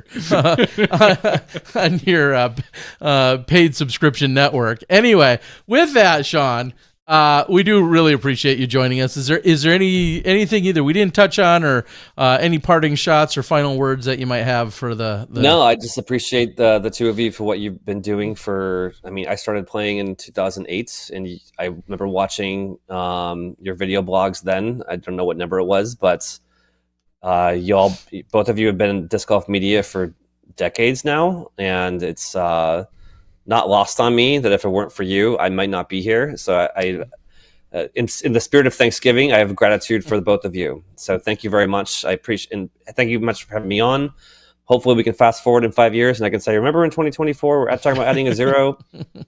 And then, now we have, bigger companies putting more into the sport to help it grow bigger for all of us. But I hope thank you so much. I hope it's faster than 5 years. Let's add that zero in like 3 5 years double. 50% growth doubles every 5 years. That's why I just did that number out. So it's I got faith in Sean Jack. I know. We'll get there.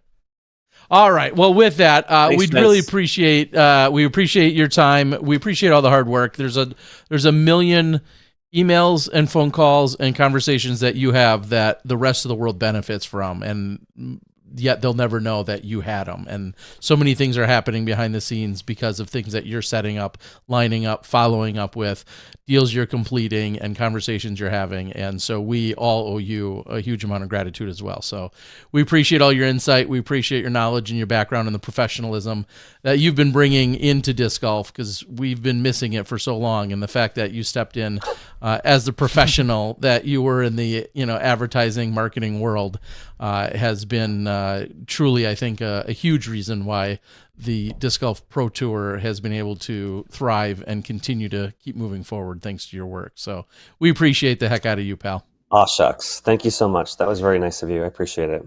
Absolutely. Well, you have a great Thanksgiving, you and the family. Enjoy any planning you're doing up there at the course as well. And come early 2025. Let's have another talk again. We'll see you then. Sounds great. Later, gents. Take care. Thanks, Sean. That, everyone, is Sean Jack, VP of Marketing at the Disc Golf Pro Tour. He is one of a few people that are working on getting sponsorships.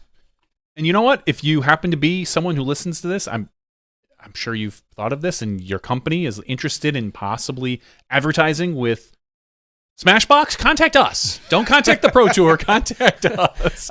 We'll be able to get you a VIP pass for the Champions Cup. We will first contact us. First contact us, and then if we somehow fail you, then you can go to Sean Jack. But I guarantee you we will not fail you. I don't make any promises on that. Well. Nonetheless, great to have him joining us. All right. After that great discussion, let's. One of my follow-ups was going to be with the Q Series, but it was time to let him go. So let's quickly recap what we saw at the Q Series finale. Sure. This is the 2024 DHBT Q Series finale down in Brooksville at Olympus. Tournament director Phil Delone, who works for the Pro Tour. There was an MPO field of 29. So these are people who have not qualified for the Pro Tour. Winning by a single stroke in MPO. Earning his card was Micah Groth. Congratulations, Micah. Your NADGT champion from a few years back. Was that him? Or did he take second? Yeah, that sounds about right. I think he won that. I believe so, because I vaguely I remember it was I think we were covering it. It was one of my favorite shots of my career. It's probably maybe third in the list behind the holy shot and my shot of Corey Ellis. Was Micah Groth and his buddies when the guy who was, I believe, beating him at the time airballed a putt, and we cut right to Micah, and you can he's like, yeah. No, but his buddy and him like looked at each other, and he was like, wow, and it basically let Micah back in, and Micah ended up winning. So he shot a 36 under par, besting Harry Chase by a single stroke, but I believe Harry, because he took second place, still gets a Pro Tour card as well. Yes, in fact, I think the it's top three. Four? Top four? I wasn't sure if 3 or 4. But third place was Jason Lawson, shooting a 32 under par. And fourth place, Luke Sampson. So congratulations, Luke Sampson. Congratulations to everyone who got their card. I'll just say, maybe it's top 5 for all I know. So Gideon Drake, whoever got your card, congratulations. Start saving up now. Ask Micah, because Micah's kind of been on tour for the season, how difficult that is to make a living out there. But by all means, good luck, best of luck. Hopefully, we'll be saying your names next season, come Tuesday nights. I'm almost positive it was the top 4. All right, fantastic. FPO, Leah Sinagini. What? Yeah, who has been on tour for a few years. She was able to earn her card. She ended up shooting a 975 final round. Her second round was atrocious. It was 885. She dropped herself what felt like out of contention, and then comes out with a 975 rated round, 5 strokes better than anybody else that round, and from the chase card, wins this event. So Leah Sinagini shoots 9 over par for the event, and taking second place, Alexis Kerman. So those are your 2 FPO players that have now earned their Pro Tour card for the next season, as well as a $500 for the event. Leah Sinagini won $850, but it was actually quite a battle. Not going to lie. I didn't get a chance to watch MPO, but I did watch the FPO come down the stretch. It was really interesting because I think she had 2 strokes going into hole 17. And all she more or less had to do is throw it down the fairway, as you normally have to do. I know, it's crazy. She tried kind of a flex shot, kissed a tree on the left, and kicked so far left that it opened up the door for Hannah Stevanovic to possibly make a run at it. Now, luckily, it looked like Alexis had kicked so far left that she was kind of in the open on the edge of another fairway and able to get up and down for only a bogey.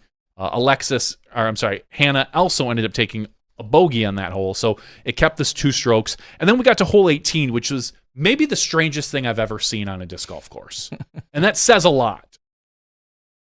I believe all 4 women threw out of bounds off the drive. That's not that weird. No, it's not. That can happen. But they all step up to the first drop zone. And let's just say from the drop zone, you're shooting 12 o'clock up the hill at Olympus to get to the elevated tee. As we all know, we saw Anthony Barella just throw a phenomenal shot and get up there. All 4 women turned 90 degrees to their right, so 3 o'clock, and threw it maybe 40 feet out of bounds on purpose, just so they didn't have to try to shoot up the hill. They took the second drop zone, which was up on top of the hill, probably about 35 to 40 feet from the basket. Not one of them attempted to make the shot. They all just looked at each other and was like, this is what we're doing, right? And so to watch that was a little surreal, but also kind of goes to show that I think Olympus has some work to do on that particular hole. I think just when your best opportunity from that drop zone is to literally just knowingly take a stroke penalty by throwing it out of bounds. Now, what would have been funny is kind of, we were joking, is you throw it out of bounds, it kicks a tree and kicks back in bounds. At that point, you get a terrible break. But they all just threw 30 to 40 feet to their right, and then picked up their disc, walked up the hill, and all of them took it from the drop zone, which I don't think any of them made it from the drop zone. Somebody was close, but at that point, Alexis was able to lay it, for the most part, under the basket and tap in, knowing she had secured herself a tour card. Okay. There was some drama. I'll have to go watch that. 18. I haven't had a chance, but I'll have to go back and watch how that unfolds, because it sounds kind of crazy, of course. It really was, honestly. It was kind of humorous, and I don't think it honestly really would have mattered who was on that card, short of maybe a someone like a Hannah or an Ella. That is a pull to get up there from that drop zone. So I do believe that Olympus does need to kind of, like I said, take a look at that and make some adjustments. Carney asked what round this was. That was the final round. Go watch the final round, last 3 holes. It was a really good battle. It turned in, like, that whole back 9 was honestly a really good match. Kind of going back and forth with Leah Sinigini coming back and making things. But go watch the final card shoot those final 3 holes, and you'll kind of just shake your head and be like, wow, I've never seen that. Doc had asked if it was the top 4 FPO that also got a touring card, and I believe it's just the top 2. Just the top 2 for I was going to look here on the website, but... this was the Q Series event, the Q Series finale. Yeah, so I believe it was just the top 2. You can find it out on DGBT. I don't know if there's any post-production for this. I did not look at that, but you can find it on DGN in their replay. Okay, speaking... okay, go ahead. Go ahead. If we have any other events that you want to mention. Okay, yeah, well, real quickly, we talked about the Down Under Tour, so we'll talk about the RPM Australian Disc Golf Championships. This is for MPO, FPO, MP40. There's quite a few of them here. But winning this was David Perry, shooting 16 under par, taking home $1,168 US, beating Thomas Gilbert by a single throw. Thomas shot 15 under for $790. Third place was a tie between Jade Brady and Blake Houston. And rounding out your top 5 was Luke Bain. So that is your MPO. Over on FPO, winning this one was Claire Hussey. I'm going to go with that. She won $415 on a field of 3, beating Peyton Miller by 11 strokes. 9 strokes. Sorry, I looked at that backwards. 9 strokes. Math, That's fair enough. I can see how you did that. Yep. Okay. Yeah, those were more or less your... we have one more A tier. I'm sorry, one more A tier. The 2024 Charleston Classic. Austin Turner wins this by what appears to be 3 strokes over Clay Edwards. Clay Edwards shot 26 under par. Austin was at 29. Third place was Braden Sides. Fourth place was Ben Wolf. And 5th place was Brandon Brown. And there was no FPO in this field. So real quick, MP40, Kayla Viska just demolished Did he squeak one out? He just barely. I mean, I think he maybe didn't have to show up for the last 9 holes, but he 35 stroke win. I mean, and to be fair, he's rated 1032. The next highest rated player was 964. So there's that. But yeah, Kale and a squeaker. I don't know if they played the exact same course, but if they did, we see, what is that, the golds? Is that what it was for all of them? Yeah, the golds. They and played. If you scroll up, they must have played golds. So in theory, his score theoretically was putting him in second place behind Austin Turner by a stack. Now, woulda, coulda, shoulda, but nonetheless, what did he get? 880. What was second place? 1200, 1280, 1260. You left some Think money on all the table. The diapers you could have bought with that, Kale. $400. Yeah, so nonetheless, congrats. A couple of awards that were handed out that weren't relying upon play from this weekend, but instead from the overall year, along with a little bit of voting, came from the Disc Golf Pro Tour. They've been unveiling them over the last couple of days. Just yesterday, we saw that our FPO Rookie of the Year goes to Emily Weatherman. Well deserved. I think I didn't vote for her. I think she. I mean, when you win an event, she led all qualified rookies in wins, podiums, standings, and cash. That ain't so bad. So yeah, not so bad. Yessi Nieminen took home the MPO Rookie of the Year, who led all the qualified rookies in wins, DGPT rank, and cash. So congratulations to him. Obviously also picking up that victory that many of you saw and know about. Today they announced the FPO Most Improved Player was Evelina Salonen. So congrats to her on that. The MPO Most Improved Player, Joey Buckets, a.k.a. Joey Anderson. Then they announced a few more today, and it was a little confusing at first because I'm like, I thought I saw Evelina already. And then you see her in another post because she wins the 2024 FPO Comeback Player of the Year. I'm a little bit drawn on that one. So Comeback Player and Most Improved. Yeah, which kind of feel like there's a big overlap there. To me, and the way I read it when I voted, Comeback makes me believe like there was a bad season or a setback, or something like that, which clearly Evelina did not have. And Most Improved feels like, I just feel like you should somehow make a better distinction between those two. Like there needs to be a little bit clear because honestly, I feel like Most Improved belongs to Rebecca Cox. And clearly I was outvoted, but it just felt like she had performed so well compared to what she did last year. Now, Evelina was a top 5 player last year, and she's a top 5 player this year. So it just felt a little bit, to me, it didn't meet the standards for Most Improved, or even really, I mean, you could argue Comeback because she didn't win any majors last year, and she won majors this year. I could understand Comeback. Most Improved, she improved her putt, but her drive was just as good. I feel like Rebecca improved her overall game a little bit more. But again, it's subjective. You can't, my argument, I'm sure whoever voted for Evelina could have a similar argument against me, and neither of us would be right or wrong. I'm just going to get real mad about something. Oh, you should. You should definitely. All right, then how do you feel? Gavin Rathbun, your MPO Comeback Player. 100%. 100%. He again, last year he had an injury. Was that the labrum? Something like that. Shoulder labrum, something like that. I broke my back. It's broken. I broke my back.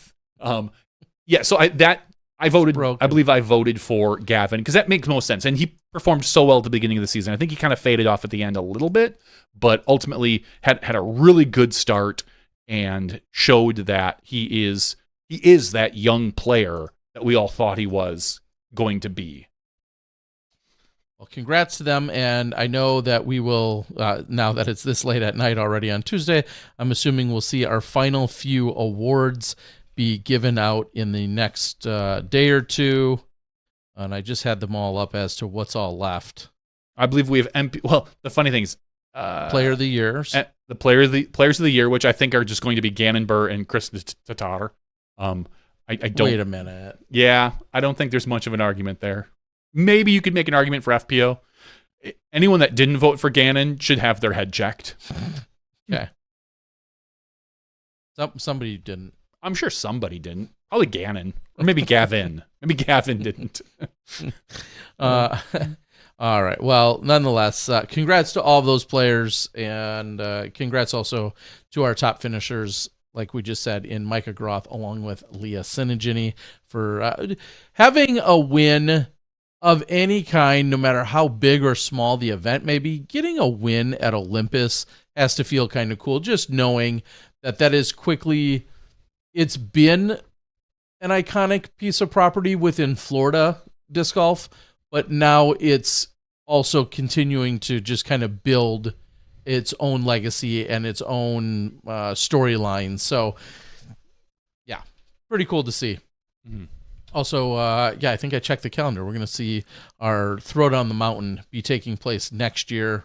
Obviously, that's an event, that I've covered for many years, but I know Throwdown the Mountain is on the schedule for next year, separate from when we're going to see the weekend before the month before at the Florida Open. Well, Throwdown the Mountain now is really your regional version of the event. Yeah, so because no one's last year at least. Yeah, and no one's probably getting in. What will be interesting though is if my math is right and my schedule is right, which I'm not saying I know how to calendar, but if I look ahead, we see that All-Star Weekend unofficially or officially slated for the February 21st to the 23rd timeframe. The next weekend being the Florida Open, which is currently not being called the Chess.com. So it's the Florida Open. Not yet. Then a weekend off, so to speak. Then Waco. Then an Elite Plus event for Austin. Then the next weekend being Throwdown the Mountain, and then the next weekend being Music City. Point being, 4 weekends in a row? The Throwdown the Mountain's not technically on the tour, I'm saying. Okay, yeah. But this year it won't have any conflicts, as it has often in the last few years. It's directly conflicted with an event in Texas. Now, I understand that's going to be a travel weekend for quite a few players. I get all of that, but it might entice a few of our players to swing through that might want to go back there. So we'll see. But I'm going to go with no. Okay, well, funny thing is you've never been there, so you don't know what the hell you're talking about. You're right, I have not been there. But so what do you know? In general, I know most of the players, so I can imagine that. What's the distance travel that they would have to make? From where to where? From Waco back to Austin, over to Brooksville, and then up to Nashville. I agree. It's a little out of the way. I agree. I'll say you might get one or two touring card holders. Setting the line at 2. Okay. But I would set the line at 2, honestly. Two people that play in Austin may play in Florida. Now, again, if someone doesn't go to Austin and they decide to stay, that's a whole other thing. But I'm just saying, if you're not going to see the run back as much. Well, someone who's not running anything back anywhere because he's all locked down. Isaac Robinson. Happily locked down. Congrats to him and his wife. We saw some, we say it all the time, but I love seeing some of the more serious, we'll say grown-up adult-like pictures that come from things like weddings for our players. Just, it's a photo and an opportunity that we rarely see because you never see Ganon Buhr without a hat or some form of button-up polo or jersey or something of that nature. So to see him in, formal or semi-formal, some slacks attire, and a button-up shirt. I love it. I love seeing it all from all of our players and seeing who brings what style. I think Kristen and Silver were traveling and in some desert. Yeah, the UAE, is that the United Arab Emirates? Sure. I think they were at. They were talking about being in the desert and how different it is than the cold tundra that their country currently is. Yes, things are getting a little chillier over there in Estonia. So, lots of different things going on. We haven't seen any major moves in terms of the players, like anything that you woke up just scratching your head the next day and be like, what happened? There hasn't been anything of that nature. We'll see what all unfolds. There's plenty of rumors going around everywhere. I'll leave it at that because that's about as much as I'm concerned. I'm the rumors go, and I know it's all part of sports every single year, but the rumors, I don't know if they hit me harder or worse right now than everyone telling you about their effing Black Friday sale that's coming, or it's already started. Your Black Friday sale can't start today on Tuesday, damn it. It can if it goes through Black Friday. I'm sorry, it can.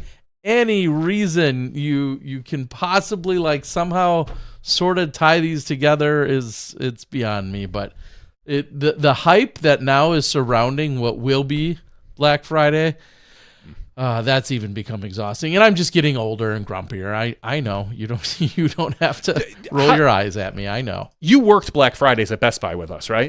Yeah, occasionally. Oh, I loved it. My favorite day of the year. Yeah, I loved it. I loved working but there. that was a different world of shopping. Oh God, that was so Like, crazy. And now to be fair, Amazon, for those that don't know, Terry and I worked the same high school job. When we were 16, 17, 18, we both worked at the same Best Buy in Appleton.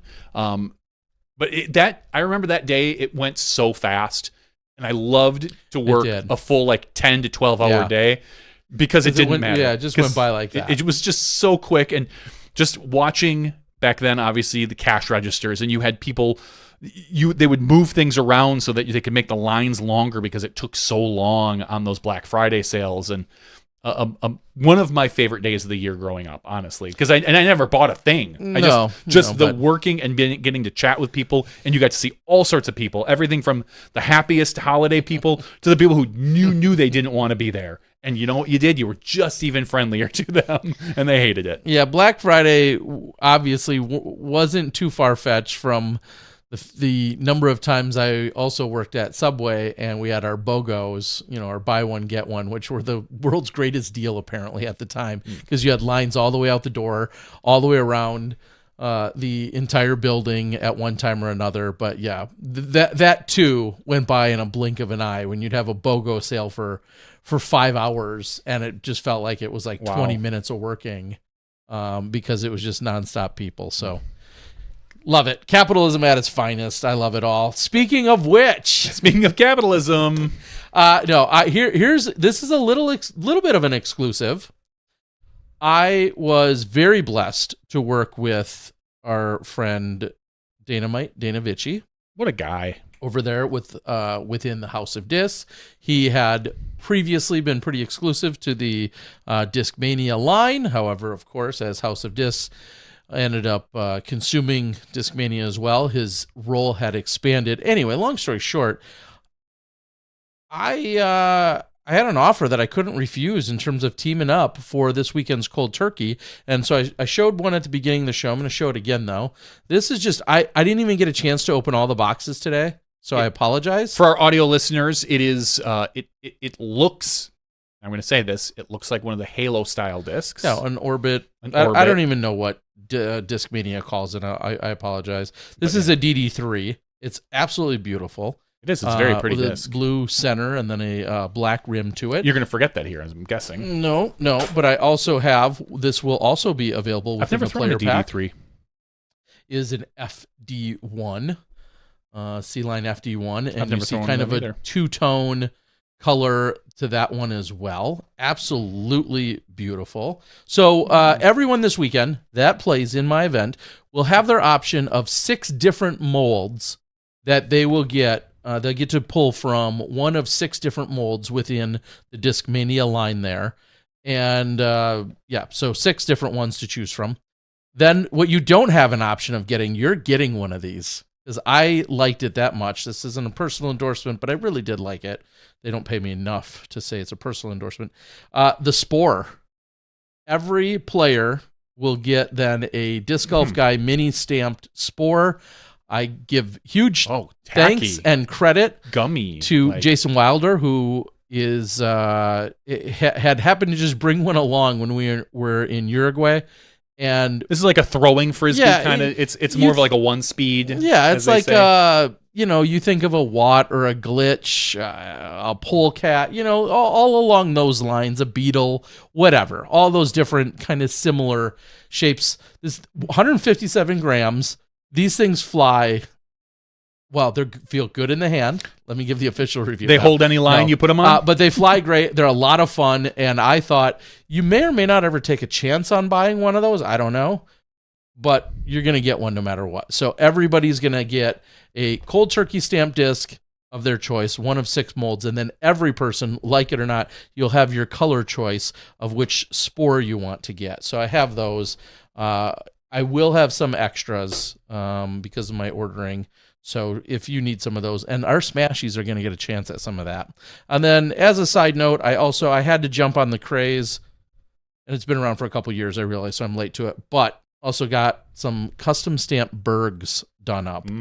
And with a mini disc golf guy stamp, very, very small, very subtle, little mini disc golf guy stamp at 5 o'clock. It looks like it would glow. It doesn't, but I do have these as well. So I got some Bergs. Looking forward to this weekend. We should have some mild weather and conditions. There's a few spots available on both Saturday and Sunday, and we're also having the Flex Start on Saturday. So if you can't commit to playing all day Saturday or Sunday, neither of those work for you, and you want to come in and just spend like 2 hours to get a quick round in of 18 holes, that is available via the Flex Start. Everything's out there on Disc Golf Scene, and looking forward to seeing some of you. I know some of you are listening that will be out there this weekend, so looking forward to that. And big thanks to Dana and Discraft and House of Discs and everyone else that is ultimately then supporting. There's some other goodies in the player pack, but I'm gonna keep those secret for now. Secret? Yeah. All right. The other thing that kind of jumped up disc golf wise, it was a post made by Ganon Buhr a couple days ago where he was out throwing in a field and he made a comment. I don't necessarily think how accurate this comment was. He might have been trolling a little bit, as Ganon is wont to do, throwing a 360 and saying how he only made it to like 794 feet, not quite to his 800-foot goal. I think he was exaggerating, but would it shock me if he wasn't? Like I've seen. You can show the world. I could, but what do I want to? Since you're sitting here watching it, I feel like you could share it with them. All right, we'll do this. Some of you have already seen this. I'm sure some of you have possibly, seen this, but here's the throw. It's Ganon throwing a 360. Again, I've seen throws that go very, very, very, very far. That doesn't quite look like an 800-foot throw to me. It's a very far throw. Don't think it's 800 feet, but it's just a little scary thinking that Ganon Buhr is already out there. The season's barely over, and he's already out there practicing, trying to throw further and get better. The kid's a phenom. You would say it's burly over. I would not say that. Ganon burly. No, over. I wouldn't say that. Okay. Well, what I take from that is, does he care about, we'll say, big distance records? And obviously you always, doesn't want to throw farther? I get it, but I have a hard time anybody right now cares about big distance records, because the record is so far set at such an optimal, ideal conditions that we might never see that again. I feel like, and we've talked about this before, unfortunately, David Wiggins, not only did he break the record, he killed the sport of long distance throwing. Sure. Like, I think that there could be some move for FPO, but I don't know if we would see those conditions, the 30 to 40 mile an hour winds, for the long throw, the long drive competitions, the furthest throw. I just think it's killed. And we've talked about this before. I think if you want to bring something like that back, you would almost have to tier the records by like wind speed, 30 to 40, 20 to 30, 0 to 10, like those type of records, because as we know, throwing in 0 to 10 miles an hour is going to be different than throwing in 20 to 30. Like, yeah, you just, that, I think that is the method you would have to take, is you would have to separate that tier to say, hey, cool, congratulations, David Wiggins, you have the furthest throw of all time, and you are the record holder for 30 plus mile an hour winds, or whatever you want to tier that at, because otherwise it's hardly, for MPO, there's any reason to go do it, because you're not throwing, what was it, 1,100 feet? It's not doing it. I don't care who you are. it 1103? Was that the number? I forget.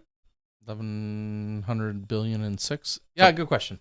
Either way, you're right. That's my hot take. Yeah, not so hot. Not so desert mild. Hot. All right. Well, with that, I think we can call it on the regular show. I think we've given you guys plenty of insight. Well, actually, we didn't really give any. It was all Sean Jack, and that's no surprise. So we appreciate Sean Jack for joining us tonight. We hope that all of you, before I cut you too loose for Thanksgiving, I hope that all of you do have a good Thanksgiving, and maybe you get out and play, maybe you don't, but hopefully you enjoy your time with everyone around, your friends, family, whomever that might be, or yelling at somebody if you have to go into a Best Buy and pick up something crucial during a Best Buy Black Friday sale. What we're going to do is cut the regular show. We're going to stand down, take a very quick break, and when we come back, we're going to have the after show.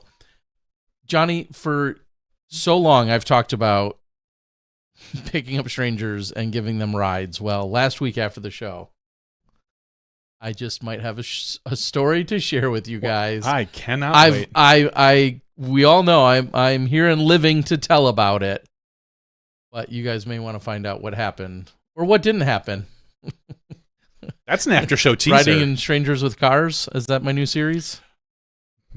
I don't know who's stranger, the person getting in your car or the person who was already in the car. That's a good question. Well, nonetheless, I've got that story. We can gab about some other things taking place on or off the disc golf course or within the disc golf community. That's all part of the after show. But for now, that's SmashBoxx TV podcast 534. Thanks again to Sean Jack. We'll see you in a moment in the after show when you step inside the Smashbox. Thank you to our $2 and above patrons. Your name is listed below in the credits. If you are interested in being listed as a producer in the SmashBoxx TV credits and supporting this and other fine podcasts, please visit patreon.com/SmashBoxxTV.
Hello, everyone, and welcome to SmashBoxx TV Podcast 534's After Show.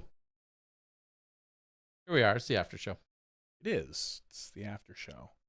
You teased a story. But did I? Did.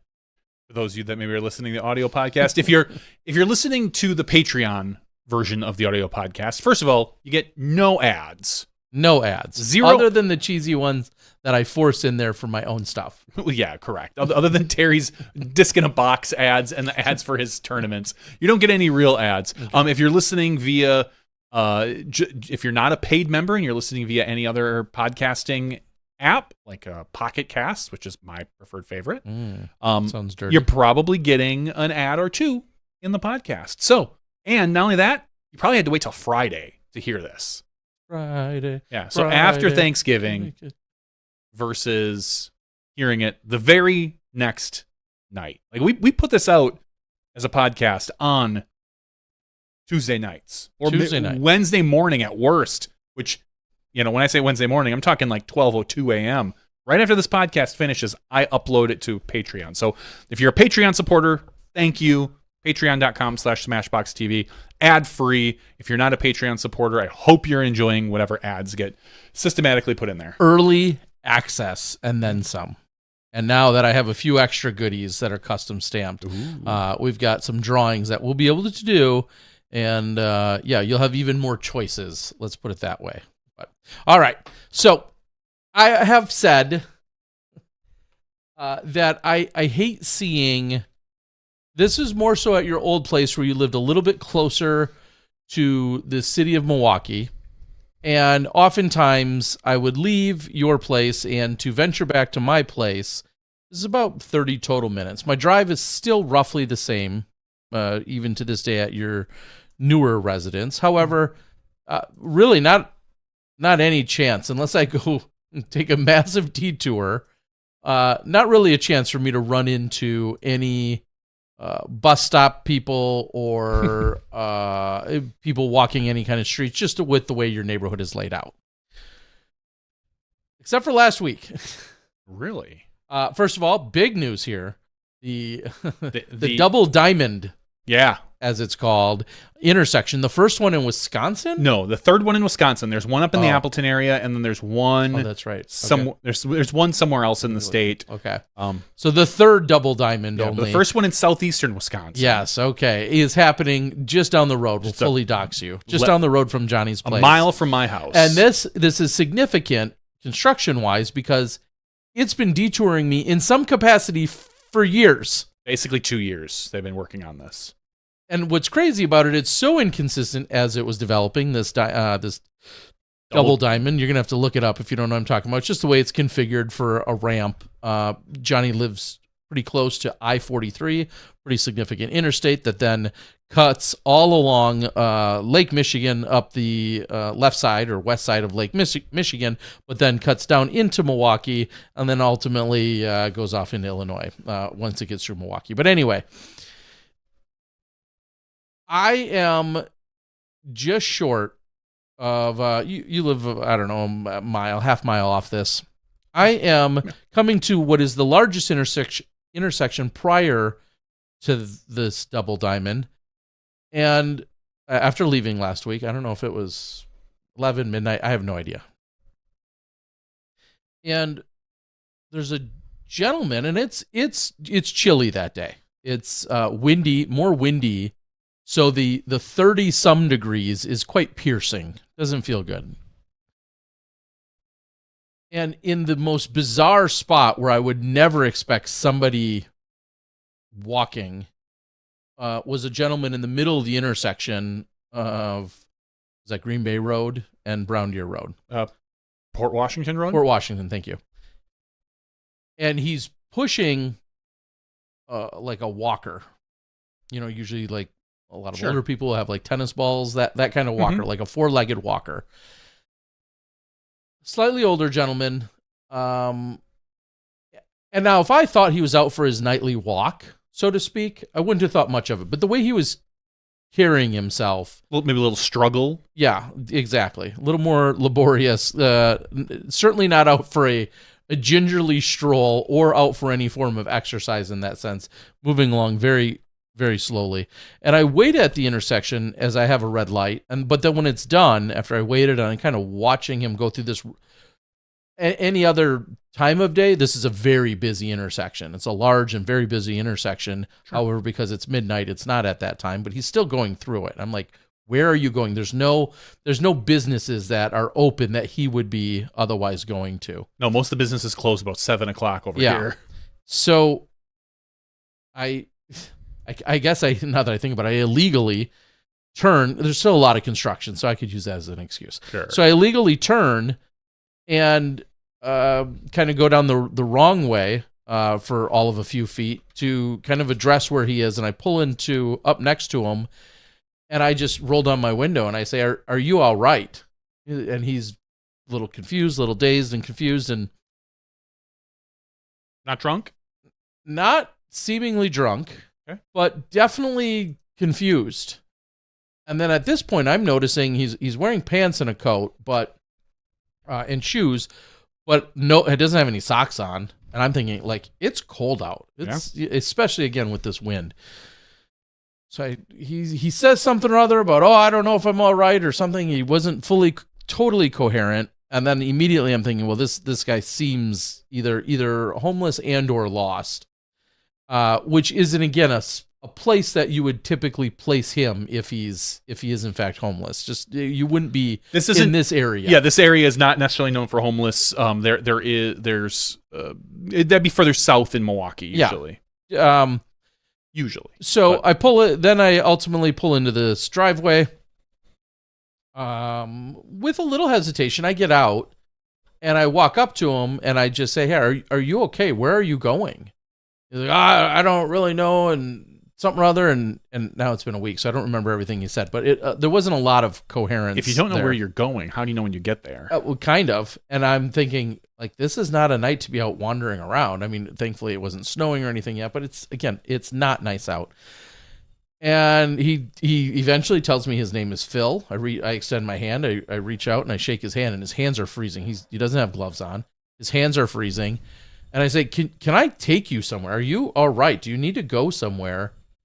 And he didn't really have like a good answer. I'm like, is there a home or a facility? Yeah, I was there for a while, but and then he blurted out a few expletives. Sure. And I'm just thinking, like, is this like a silver alert kind of thing where, like, did somebody wander out when they shouldn't have?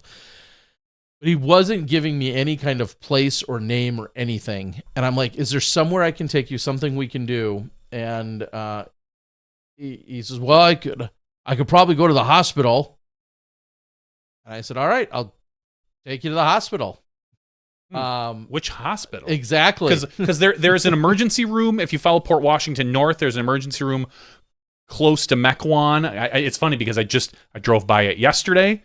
And I was thinking, as I was driving past, I was thinking, like, well, I guess that's good to know where the nearest emergency room is in general. And I only thought about it because someone kind of cut me off to pull into there.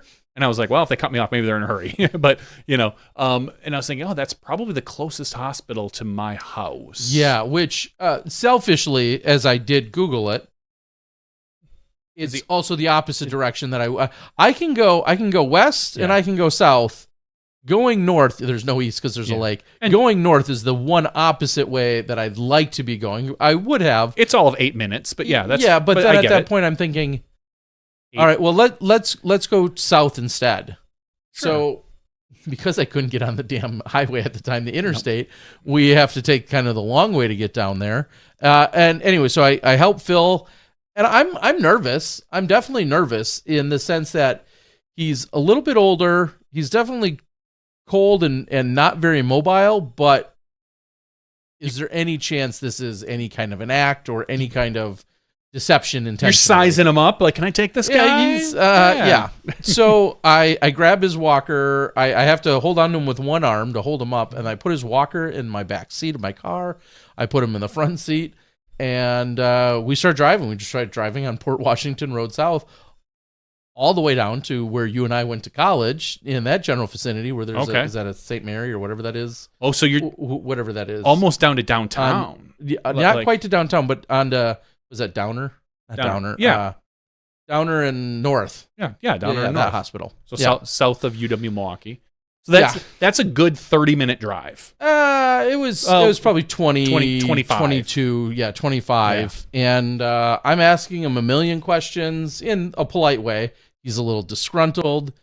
I feel like he's got his bearings kind of, but he has an ex-wife / wife. He wasn't real clear on that.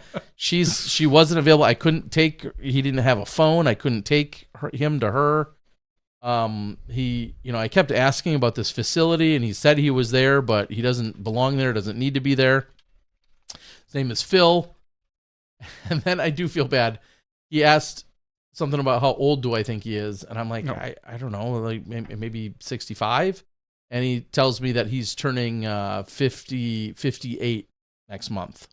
Okay. He's in rough shape. Wow, that's a hard life. So, yeah, exactly. So, we just have a conversation as best as I can. I ultimately get him down to the hospital and pull up to near the emergency room and get out, help him out, and walk him in. And I'm like, is there anything else I can do? And he's like, no, I'm good. And now you have a walker in your backseat. The grand scheme solved it. No. That was it. Huh. So I wish Phil the best. I didn't get a last name. I feel like I did ask him and he didn't really reply. There was a couple things I'd ask him and it was clear he didn't want to give me a little cagey. Yeah, give me a full answer. And of course it's fine. It's totally fine. I was just thinking if there's any way I can help get this guy. I just kept worrying mostly about, is there a facility that's missing him, right? Like, is he, are people looking for him somewhere? And all I kept thinking is that at least if I get him into some open place like a hospital, there could be some check or some. Sure, they'll somewhat take care of it. Because again, he's a full half hour from where I live. There's absolutely nothing I can do. Well, and he's almost a full half hour from where he was. So just seemingly, yeah, from where you picked him up. So I wish Phil the best. Sounds like you did a good thing. I hope so. I was worrying the whole time, thinking, well, did I take him? Did I create another problem for him? Yeah, by bringing him away. But that's where he wanted to go. Yeah, that was the end of it. So, albeit I didn't expect it in this way, I was happy to help out a gentleman. What I hope is helping him. That's all I can say. I'm sure. I have no idea if somehow it confused things, delayed things, created more work for somebody else. That's all possible. He had just walked 6 miles, was a block from where he really needed to be, and then you pick him up and start him over. like Candyland, you were the fucking slide that put him back down to square two, you jerk. That's possible. So that was my story with Phil. Yeah, we grew up in the Milwaukee area. I was just trying to think of some of the other. Yeah. How much did you charge him for the Uber ride? That one was on the house. So I'll send the bill to. I was gonna say to DGN, but probably Smashbox would be more appropriate since I'm coming from Smashbox Studios. Yeah, I mean that would be where you should send it. So we'll see how well it gets paid. Nonetheless, that was how it went down. I also kind of having totally switching gears.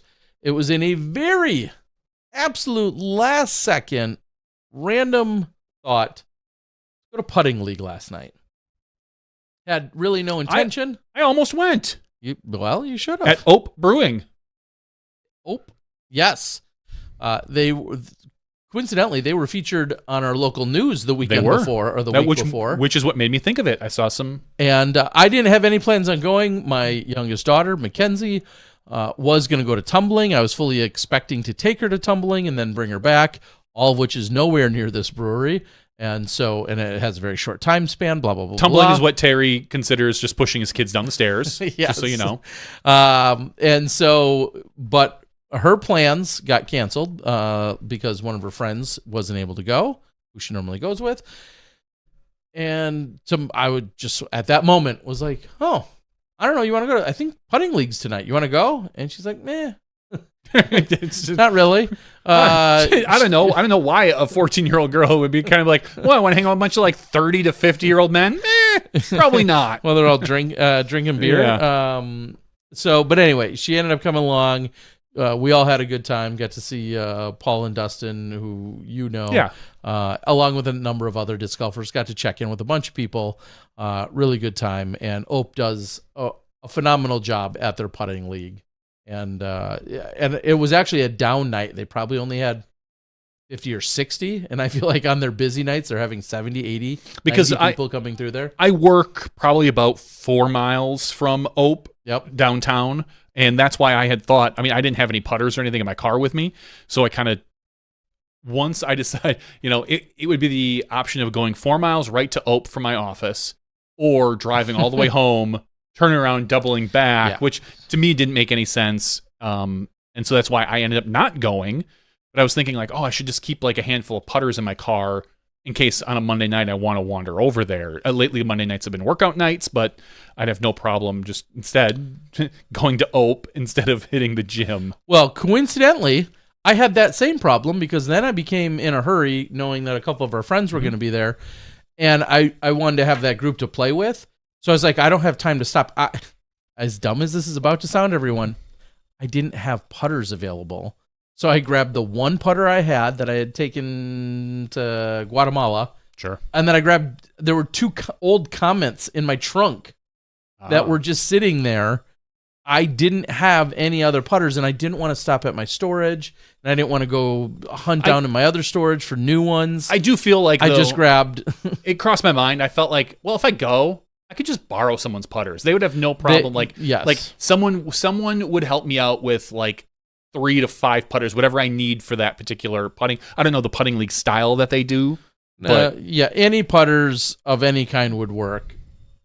Probably better than my comments. So it didn't go over too well, but it was a lot of fun.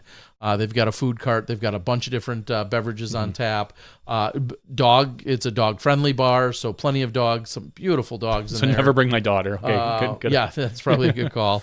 But yeah, really good time, and a big shout-out to those guys. So yeah, now is the season. Now is the putting league season. We're seeing, especially in the northern and the Midwest, where it gets to be, as we know, 20, 30, 40 degrees, if not colder, and people are looking for indoor opportunities to socialize, maybe with a little bit of competition.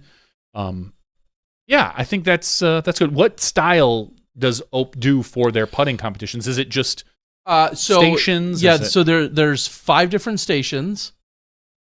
You get 3 putters from each station. Or I'm sorry, there's 5 different stations. So you get 3 putts at each, and then you go through it 3 times. Okay. So when it's all said and done, you'll ultimately do what, 45 putts? Sounds right. 3 times. More than that. Well, if there's 5 stations, 3 putts, 3 times. Yeah. Yeah, sure. Okay. So that's about right. You get 1 point for each putt made. Unless you get all 3, then you get a bonus point, so you'd get 4. So if you go to and they're different station, distances? Yeah, so they're different distances, and then they set up different mandos. You have to throw through 2, you literally had to, maybe only in Wisconsin, but you had to throw through 2 keg barrels last night that were set up as a mando. You had to throw over a net on one hole. We had some trees, some Christmas trees that were, that are artificial Christmas trees that were obstacles on one of the holes, and they're relatively short. You're talking anywhere from 18 feet to 30 feet ish at most. Oh wow! Yeah, so relatively short. The 5 different stations, and then 3 putts from each station, and you go through 3 times. So a couple food carts outside, and then a ton of, like I said, beverages on tap. So well, you'll have to let me know. Maybe earlier in the day or something along the lines, or the day before if you're interested, if you are ahead. Because I would be down with that. I'd be down to go over to Ope. I don't think I've ever been to Ope particularly. That's OPE, by the way. Ope. Yeah, you know me. No, not that different kind. Oh. It's like the Youper. Ope. Yes. So. And it's run, the bar itself is owned and run by disc golfers. And many of you saw a few years ago, we had Simon who came to town, and a number of years ago, and we went to Explorium Brew Pub, which is the same place where Nate and Val did a collaboration beer with Explorium Brew Pub. Yeah. And then just a couple of years ago, Simon and Eagle did a signing at their new bar of Explorium Brew Pub. That went over like gangbusters. And that one went over very well. Well, one of the gentlemen who worked at Explorium, who was a disc golfer, then broke off and started doing his own brewing along with a number of other disc golfers. And everyone still loves everybody. It's, everything is great. Needless to say, there's plenty of opportunities if you like that stuff. I feel like there could be even more putting leagues too. I mean, that's just a Monday night one. What about like Wednesday nights or? Yeah. Yeah, there certainly could be. I think this is the largest in the state.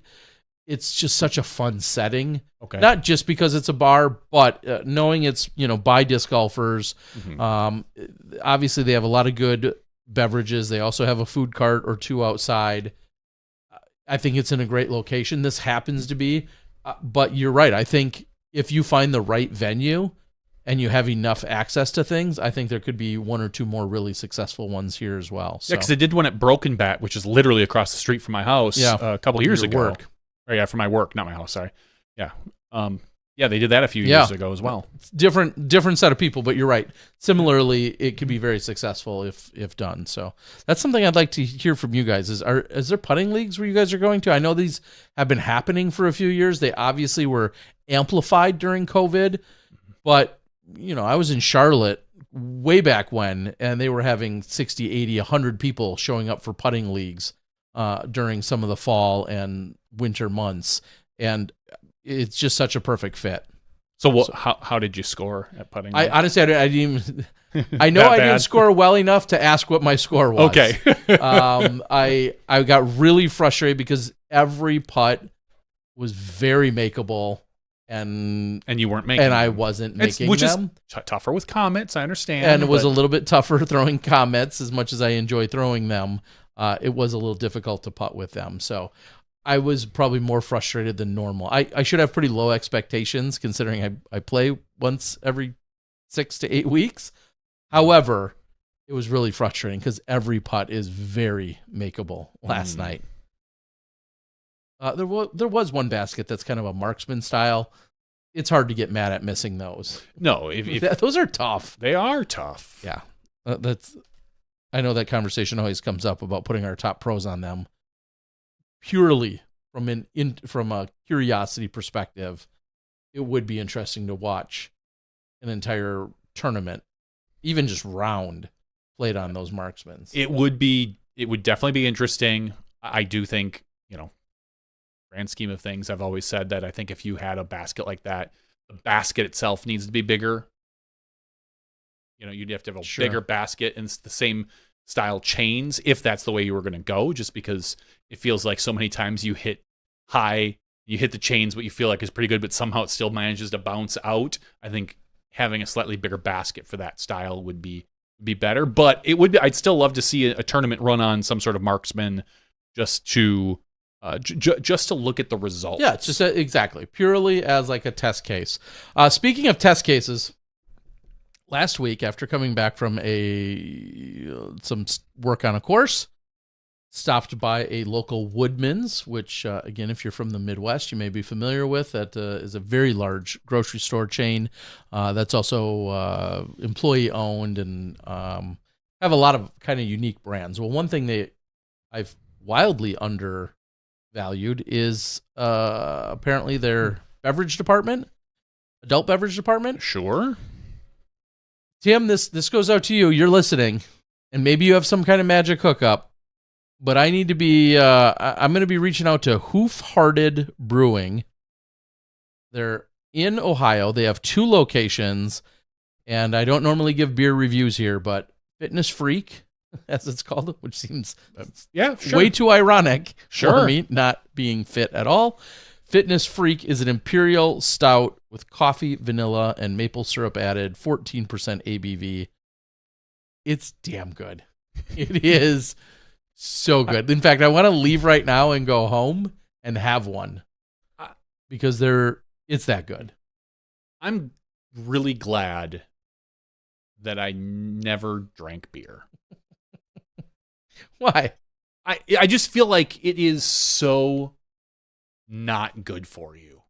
Like there's, of course. I mean, I'm not a health nut by any means. Trust me. I've, I had a big donut addiction for a while. Yeah. And tonight here, I was drinking some 2 or 3 Coke a day addiction. Coca-Cola. Sure, Coca-Cola, Terry. Yeah, I would drink a Coke or 2 a day for sure for a long time, and I haven't for a year now almost. But what'd you drink with your donuts? Milk always. Chocolate milk? It depends. Usually chocolate milk, yeah. Anyway, chocolate milk is actually really good for recovery for workout, but not good as far as donut recovery. Although it does help to wash it all down. Say donut washing. Sounds yeah, like I mean I'm just saying. I love me some chocolate milk. Of course, right? And I will own exactly what you're getting to, which is because especially those thick ones, exactly. Like those, like they're that's making what I me was thicker. getting at. Like yeah, they are. I fully understand. These aren't like those Michelob 64s or whatever they are. Exactly. That's become part of the problem. Is some of these imperial stouts have tasted too good to me, to the point where I some days wish I didn't discover them, how much I enjoyed them, because I'd be consuming a lot less beverages. But nice thick imperial stout, and like fitness I said, freak. That's where it's at. I'm not judging anyone who drinks, because tonight I had a soul boxer of one of these cups. You're hammered. I'm toasted of a brandy old fashioned. So that's usually what I'll have lately on the podcasts, is just one glass of those, and then a glass of water, and sit and chat with you and our guest, and while I sip on that. So I'm not judging anyone for drinking, because everything in moderation. Yeah. But just in general, like always knowing that beer particularly is so much more fattening. Yeah. That it's just Yeah, if you're exactly right. If I were drinking I don't think I've ever had a Michelob Ultra, but if I were drinking those now the trade-off is quality, quantity, whatever. I only will have like one of these, as opposed to like a Michelob Ultra where you'd have to have but you'd probably drink like 3 or 4. Yeah, somebody might have 9 of those. One of these will taste just plenty delicious. So anyway, Fitness Freak by Hoof-Hearted Brewing. If you know anything about them, I'm going to reach out to them on Instagram. They it seems like they're very well known in that area, in a couple different places in Ohio. But just makes I had to look at the calendar. Like, do we get anywhere near there? Because I'd actually visit them. No, Idlewild would be. Yeah, and that's closest probably. Yeah. Depending on where it is, I guess you could argue D-Glow, depending on, but Marengo and Dayton, I think, are their 2 cities. And I know somebody that lives near one of those. That's a smashy. So just saying. Anyway. Ship one up. Just send it. Ship my pants. All right. One of the big gas prices over here. One of the best commercials ever. All right. What else? Do we have anything else? Is there anything else we need to know? Carney says, check out Costco's 2024 Vintage Ale, Kirkland's signature barrel-aged beer, $9.99 for 22 ounces. That sounds practical. I like that. Used to have one in Dayton, but a friend who moved to Columbus. Okay. Yeah, talking about Hoof-Hearted, the 2 locations that I saw on the internets. So, do you have any plans for Thanksgiving? Are you family? Are you? Yeah, I'll be around. I'll be around. For some Thanksgiving action, but then Friday, like right into getting turkey. I'm actually getting new tires on my car on Friday, and then no, more like balding. New tires on my car on Friday, and then come Friday afternoon, Friday evening, fully stocked up, loaded up. And tournament mode in terms of this weekend. So, gonna have probably 150-ish people when it's all said and done. That's nice. Pizzas getting taken care of for lunch that we've got all kind of set up and ready to go. So I'll be serving up some pizzas. We talked already about the player pack. Yeah, looking forward for this weekend. That's great. 2 rounds. Weather looks, I'll say, typical. Okay, so like maybe 20 to 30 degrees. Yeah. Maybe a touch of wind. Yeah, exactly. Now, we've been blessed in the 19 years of hosting this event. I would say 15 of the years feel like we've had like record high temps, or it's been beautiful. Yeah, so we're not going to get blessed quite that much, but it will be, we'll say, okay for this weekend. And looking at next week's, I just pulled up the weather, looking at, like, weekend is going to be as cold as it's going to be for the next week, as next week will be up into the almost upper 30s. Yeah, not where I'll be. I'll be in Florida. All right, so it'll be much warmer than that where you're at. Next week will be following this weekend. Just after the show the next day, I think I'll be heading toward the Chainhawk Open and looking forward to being out there, down there in Gainesville. There's, I think, a pretty exciting announcement that's to be made about that. But there'll be a skins match on Thursday, and then Friday, Saturday, Sunday, we'll have coverage out there at the Chainhawk Open. Oh, right. That 58-year-old guy was like, "Yo, tires, bald terrier." Yeah, he was maybe the guy you picked up was a little nervous after looking at your bald tires. Yeah, I'm not sure that was a concern. He did enjoy was something I now have the luxury of enjoying is a heated seat, which is old news to many of you. But in my Newark and my car I got a couple years ago, having the heated seats feels nice. It is nice when I drive my wife's car occasionally. Are you parked in the garage right now? Is that I am. Right? Okay. Yeah. I pulled into your house a little later than I normally would like to for the show. And I wasn't there. And I didn't see your car, but I saw your wife's car outside, and I was like, is he not here, or is he in the garage? About a week ago, I cleaned out, not this past weekend, but the weekend before, I started doing the garage cleaning where I had hung up all the bikes, made room in the garage for my car to be able to get in there. So that I was prepared for when nasty weather is going to strike. So now I will probably just park in the garage for the remainder of the fall. Plus, again, it's different, but going from, and I don't have a door that goes from my garage into my house. I have to kind of take a short little outside jaunt, probably all of about 12 feet. But that is better than getting out of the car and having to walk 40 to 50 feet when it's cold out. And as, like I said, as I've been doing, I've been working out more, so I've been in a lot of shorts and t-shirts. So that trek from the car to the house is way less appealing when it's like 20 to 30 degrees versus just being able to get out in the garage, where it's not a heated garage, but it's not also in the direct wind of where I'm parking. So. Yeah, here's a good question. Ed Root brings up: do your girls have any interest in the movie Wicked? No, they haven't said anything. Okay. About it. If they want to go, I would take them. But you enjoy it. They have said absolutely nothing about it in any capacity. So as of right now, I'm not going to go out of my way for it. They'll probably go see it with friends or something. Maybe. Yeah. It doesn't. I would be. I sound like one of those snobs that says the book is better. I feel like I'd be more inclined or care more about seeing the actual Broadway show. Yeah. Instead of the movie, maybe. Yeah. But that's never even interested me. I've had the opportunity. I've had the thought. It's a great show, but haven't pulled the trigger on that. I feel like there's probably been 5 other Broadway shows or things I would go see before I'd go see Wicked. It's just not on the top of my list. I mean, Wicked is going to give you a huge production value. Sure. If that's what you're interested in. Dating myself here. I saw it during my wife and I's honeymoon when we went to New York. Mm-hmm. We saw Wicked and Jersey Boys. Yeah. And I'd already read the book. So I think at some point we'll probably see the movie. We may go this weekend, but I don't know for sure.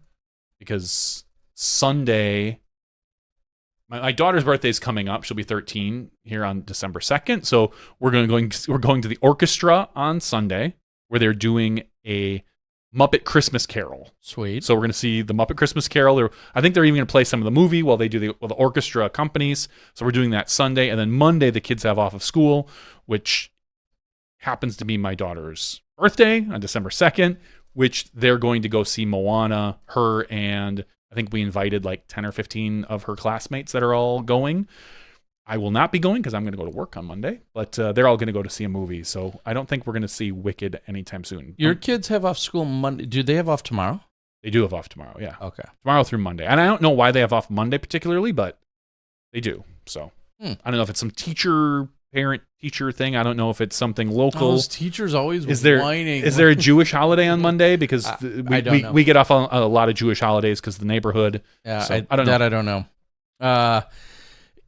Yeah, some talking tires on the board there. My tires, after a disc golfer had graciously reached out, however, it was going to be like a whole day affair to get over to them, and they were really busy.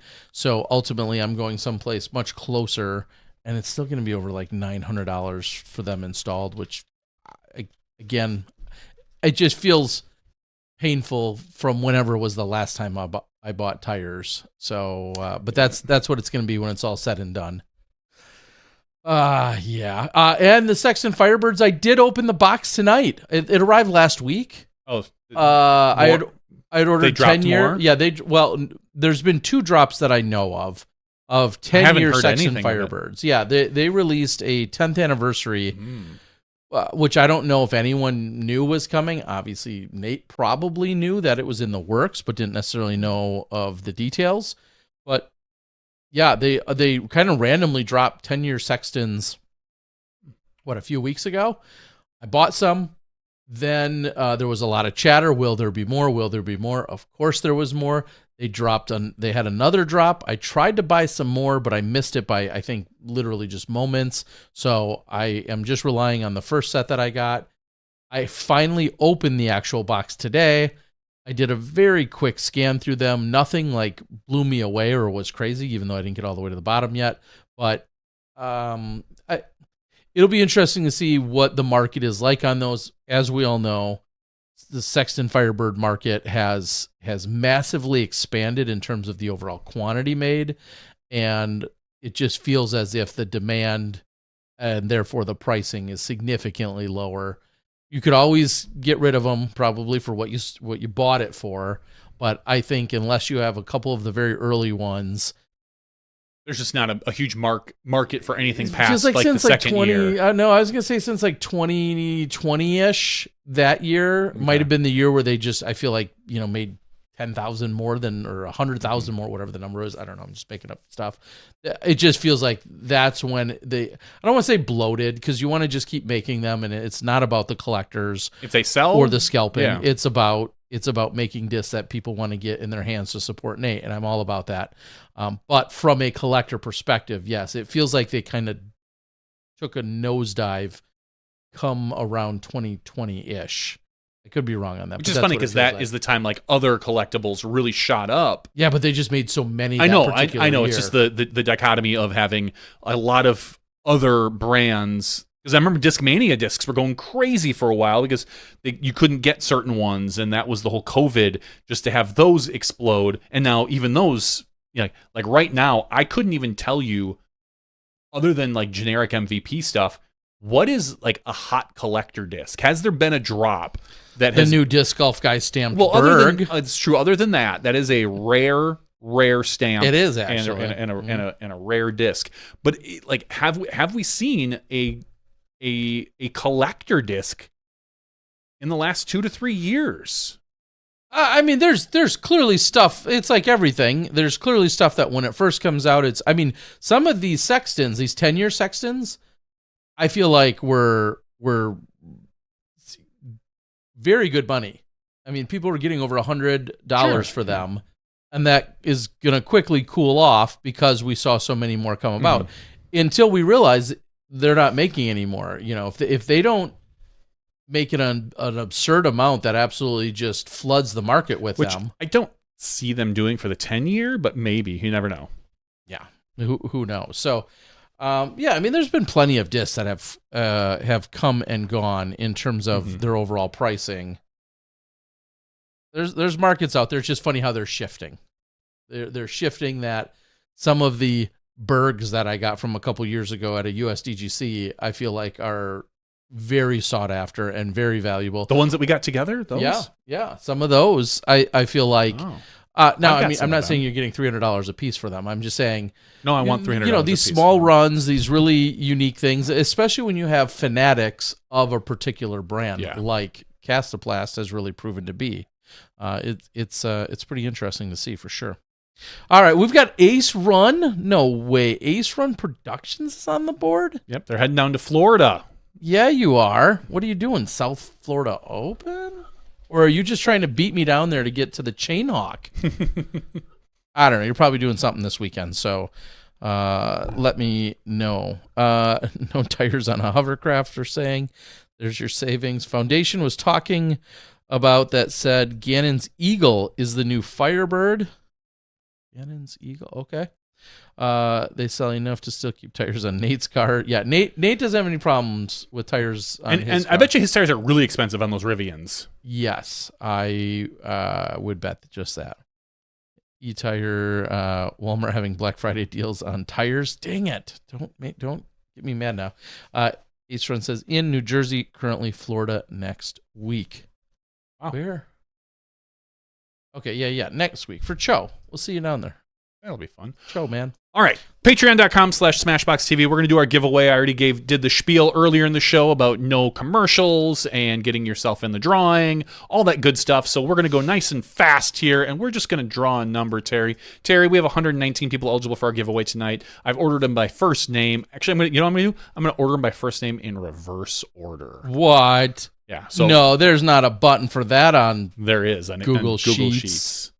So I need you to generate a number. What number are we going to do? And then I'll reverse the order. All right. I don't want to do it on the camera because then everyone would see everyone's name and email and address. Oh, we're not doxing. We're not doxing. We're not Google doxing anyone tonight. Hey-oh. Hey. That's the first time I used that. That's a pretty good one.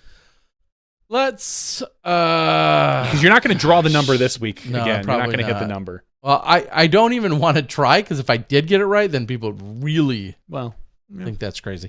Let's go with tonight.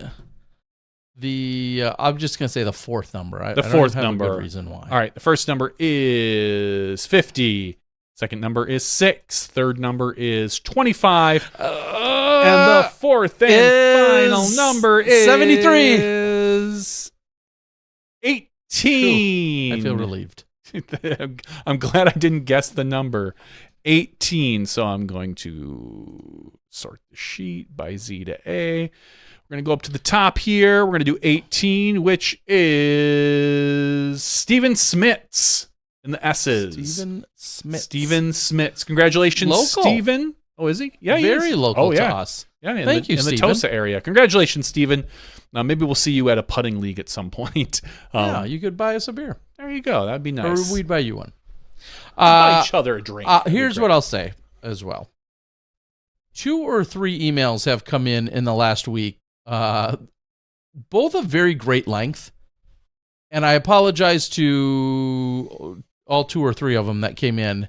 One of them was a very lengthy story, and I first started reading it at a stoplight, and I couldn't get through it, and then I didn't get back to it, and I saw just last night that I hadn't.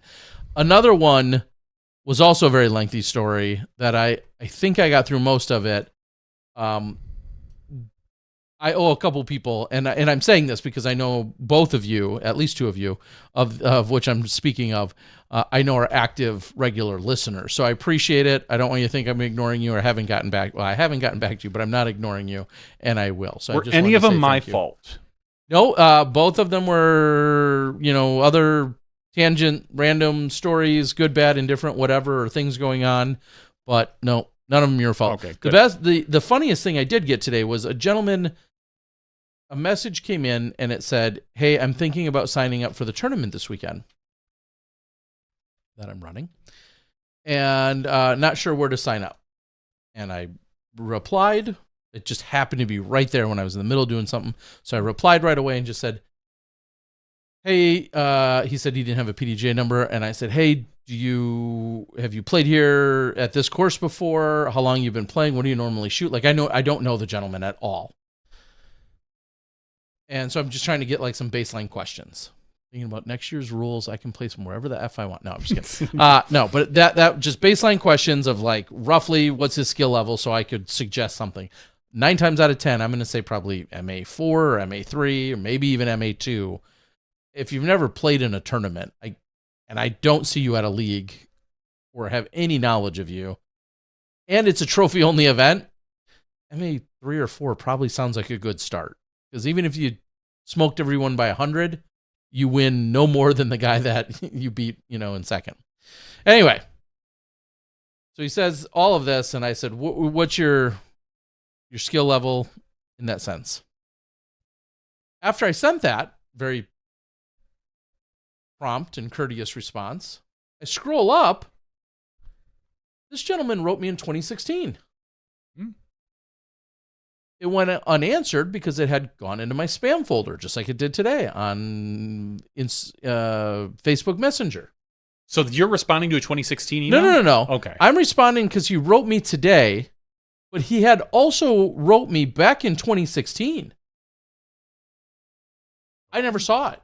Wow. Okay. And in 2016, he was asking, "Hey, thinking about signing up for your springtime tournament. How do I go about doing X, Y, and Z?" roughly 10 days passed. I didn't see it nor reply to it. And he wrote back, "Thanks for the response, dick." So he sends me this in 2016. Today sends me a new message asking about where he should play in this tournament. I very politely responded to him and then scrolled up. Because you didn't remember that thanks for the response. I never saw it. Not only did I not remember, I didn't see it even. I never even saw it. It wasn't until after I already gave him a very professional, polite response that I scroll up, because then I'm like, oh, this guy's wrote me one other time from 2016. Holy cow. Well, what did it say? And he said, "Thanks for the response, dick." So then naturally I had to screenshot it, thinking somebody might try to delete it. And I put it back into the chat and I said, "Oh, interesting conversation we didn't have us 8 years ago." And he's like, "Oh," and then he eventually apologized. So I just think it's funny that he decided to get so aggressive on a message I literally never saw, and only because he was messaging me today and I happened to be near my spam folder did I see it today. So take what you will from that. I do get a lot of messages that are buried or sometimes just never show up, depending on how you're coming at me. That can be in Instagram, that can be in Facebook or whatever. Sometimes I may not reply. I will own that. And sometimes I literally never saw your message. So you don't have to jump to the conclusion and just call me a dick. I'm a dick for other reasons. Oh, yeah. Not replying to you when you're trying to get into my tournament, that's not going to be one of them. I want everyone to come play in the tournament. I would have gladly answered the question back then had I seen it. But so here we are. What a funny exchange. I had to share that one with my daughter. Like, oh, look at this guy that wrote me 8 years ago and called me a dick. And now here he is trying to get into a tournament again. Be nice, people. I'll try to be better myself. Let's end on that note. Be nice, people, and happy holidays. We gonna list them now? Yeah, his name is B. No, I won't fully dox him. Thank you guys for joining us. That is a good spot to end. Looking forward to seeing many of you this weekend at the Cold Turkey or at the Cold Turkey Flex Start. If you're not playing golf, I hope you're enjoying time with friends, family, or other disc golfers, whatever the case might be. Be safe. Don't light off any firecrackers that you're still holding on to, or bottle rockets either. Don't do any of that. Some people do weird stuff. I know it's Thanksgiving. No, on Thanksgiving you have to tell people, remember, if you're going to deep fry your turkey, do it outside. Do it in your driveway, at least 15 feet away from your house. Don't blow your roof off it, or start your entire house on fire, basically. Yeah. If you do, take pictures. Yeah, all definitely. right. For Johnny V, I'm the Disc Golf Guy. That's podcast 534. Thanks to all you crazy people for coming along in any capacity. And we sincerely appreciate all the support, whether it's live, whether you're downloading, or whether you're supporting us on Patreon or watching us somewhere else. We appreciate all of you. We'll see you next week. You step inside the Smashbox.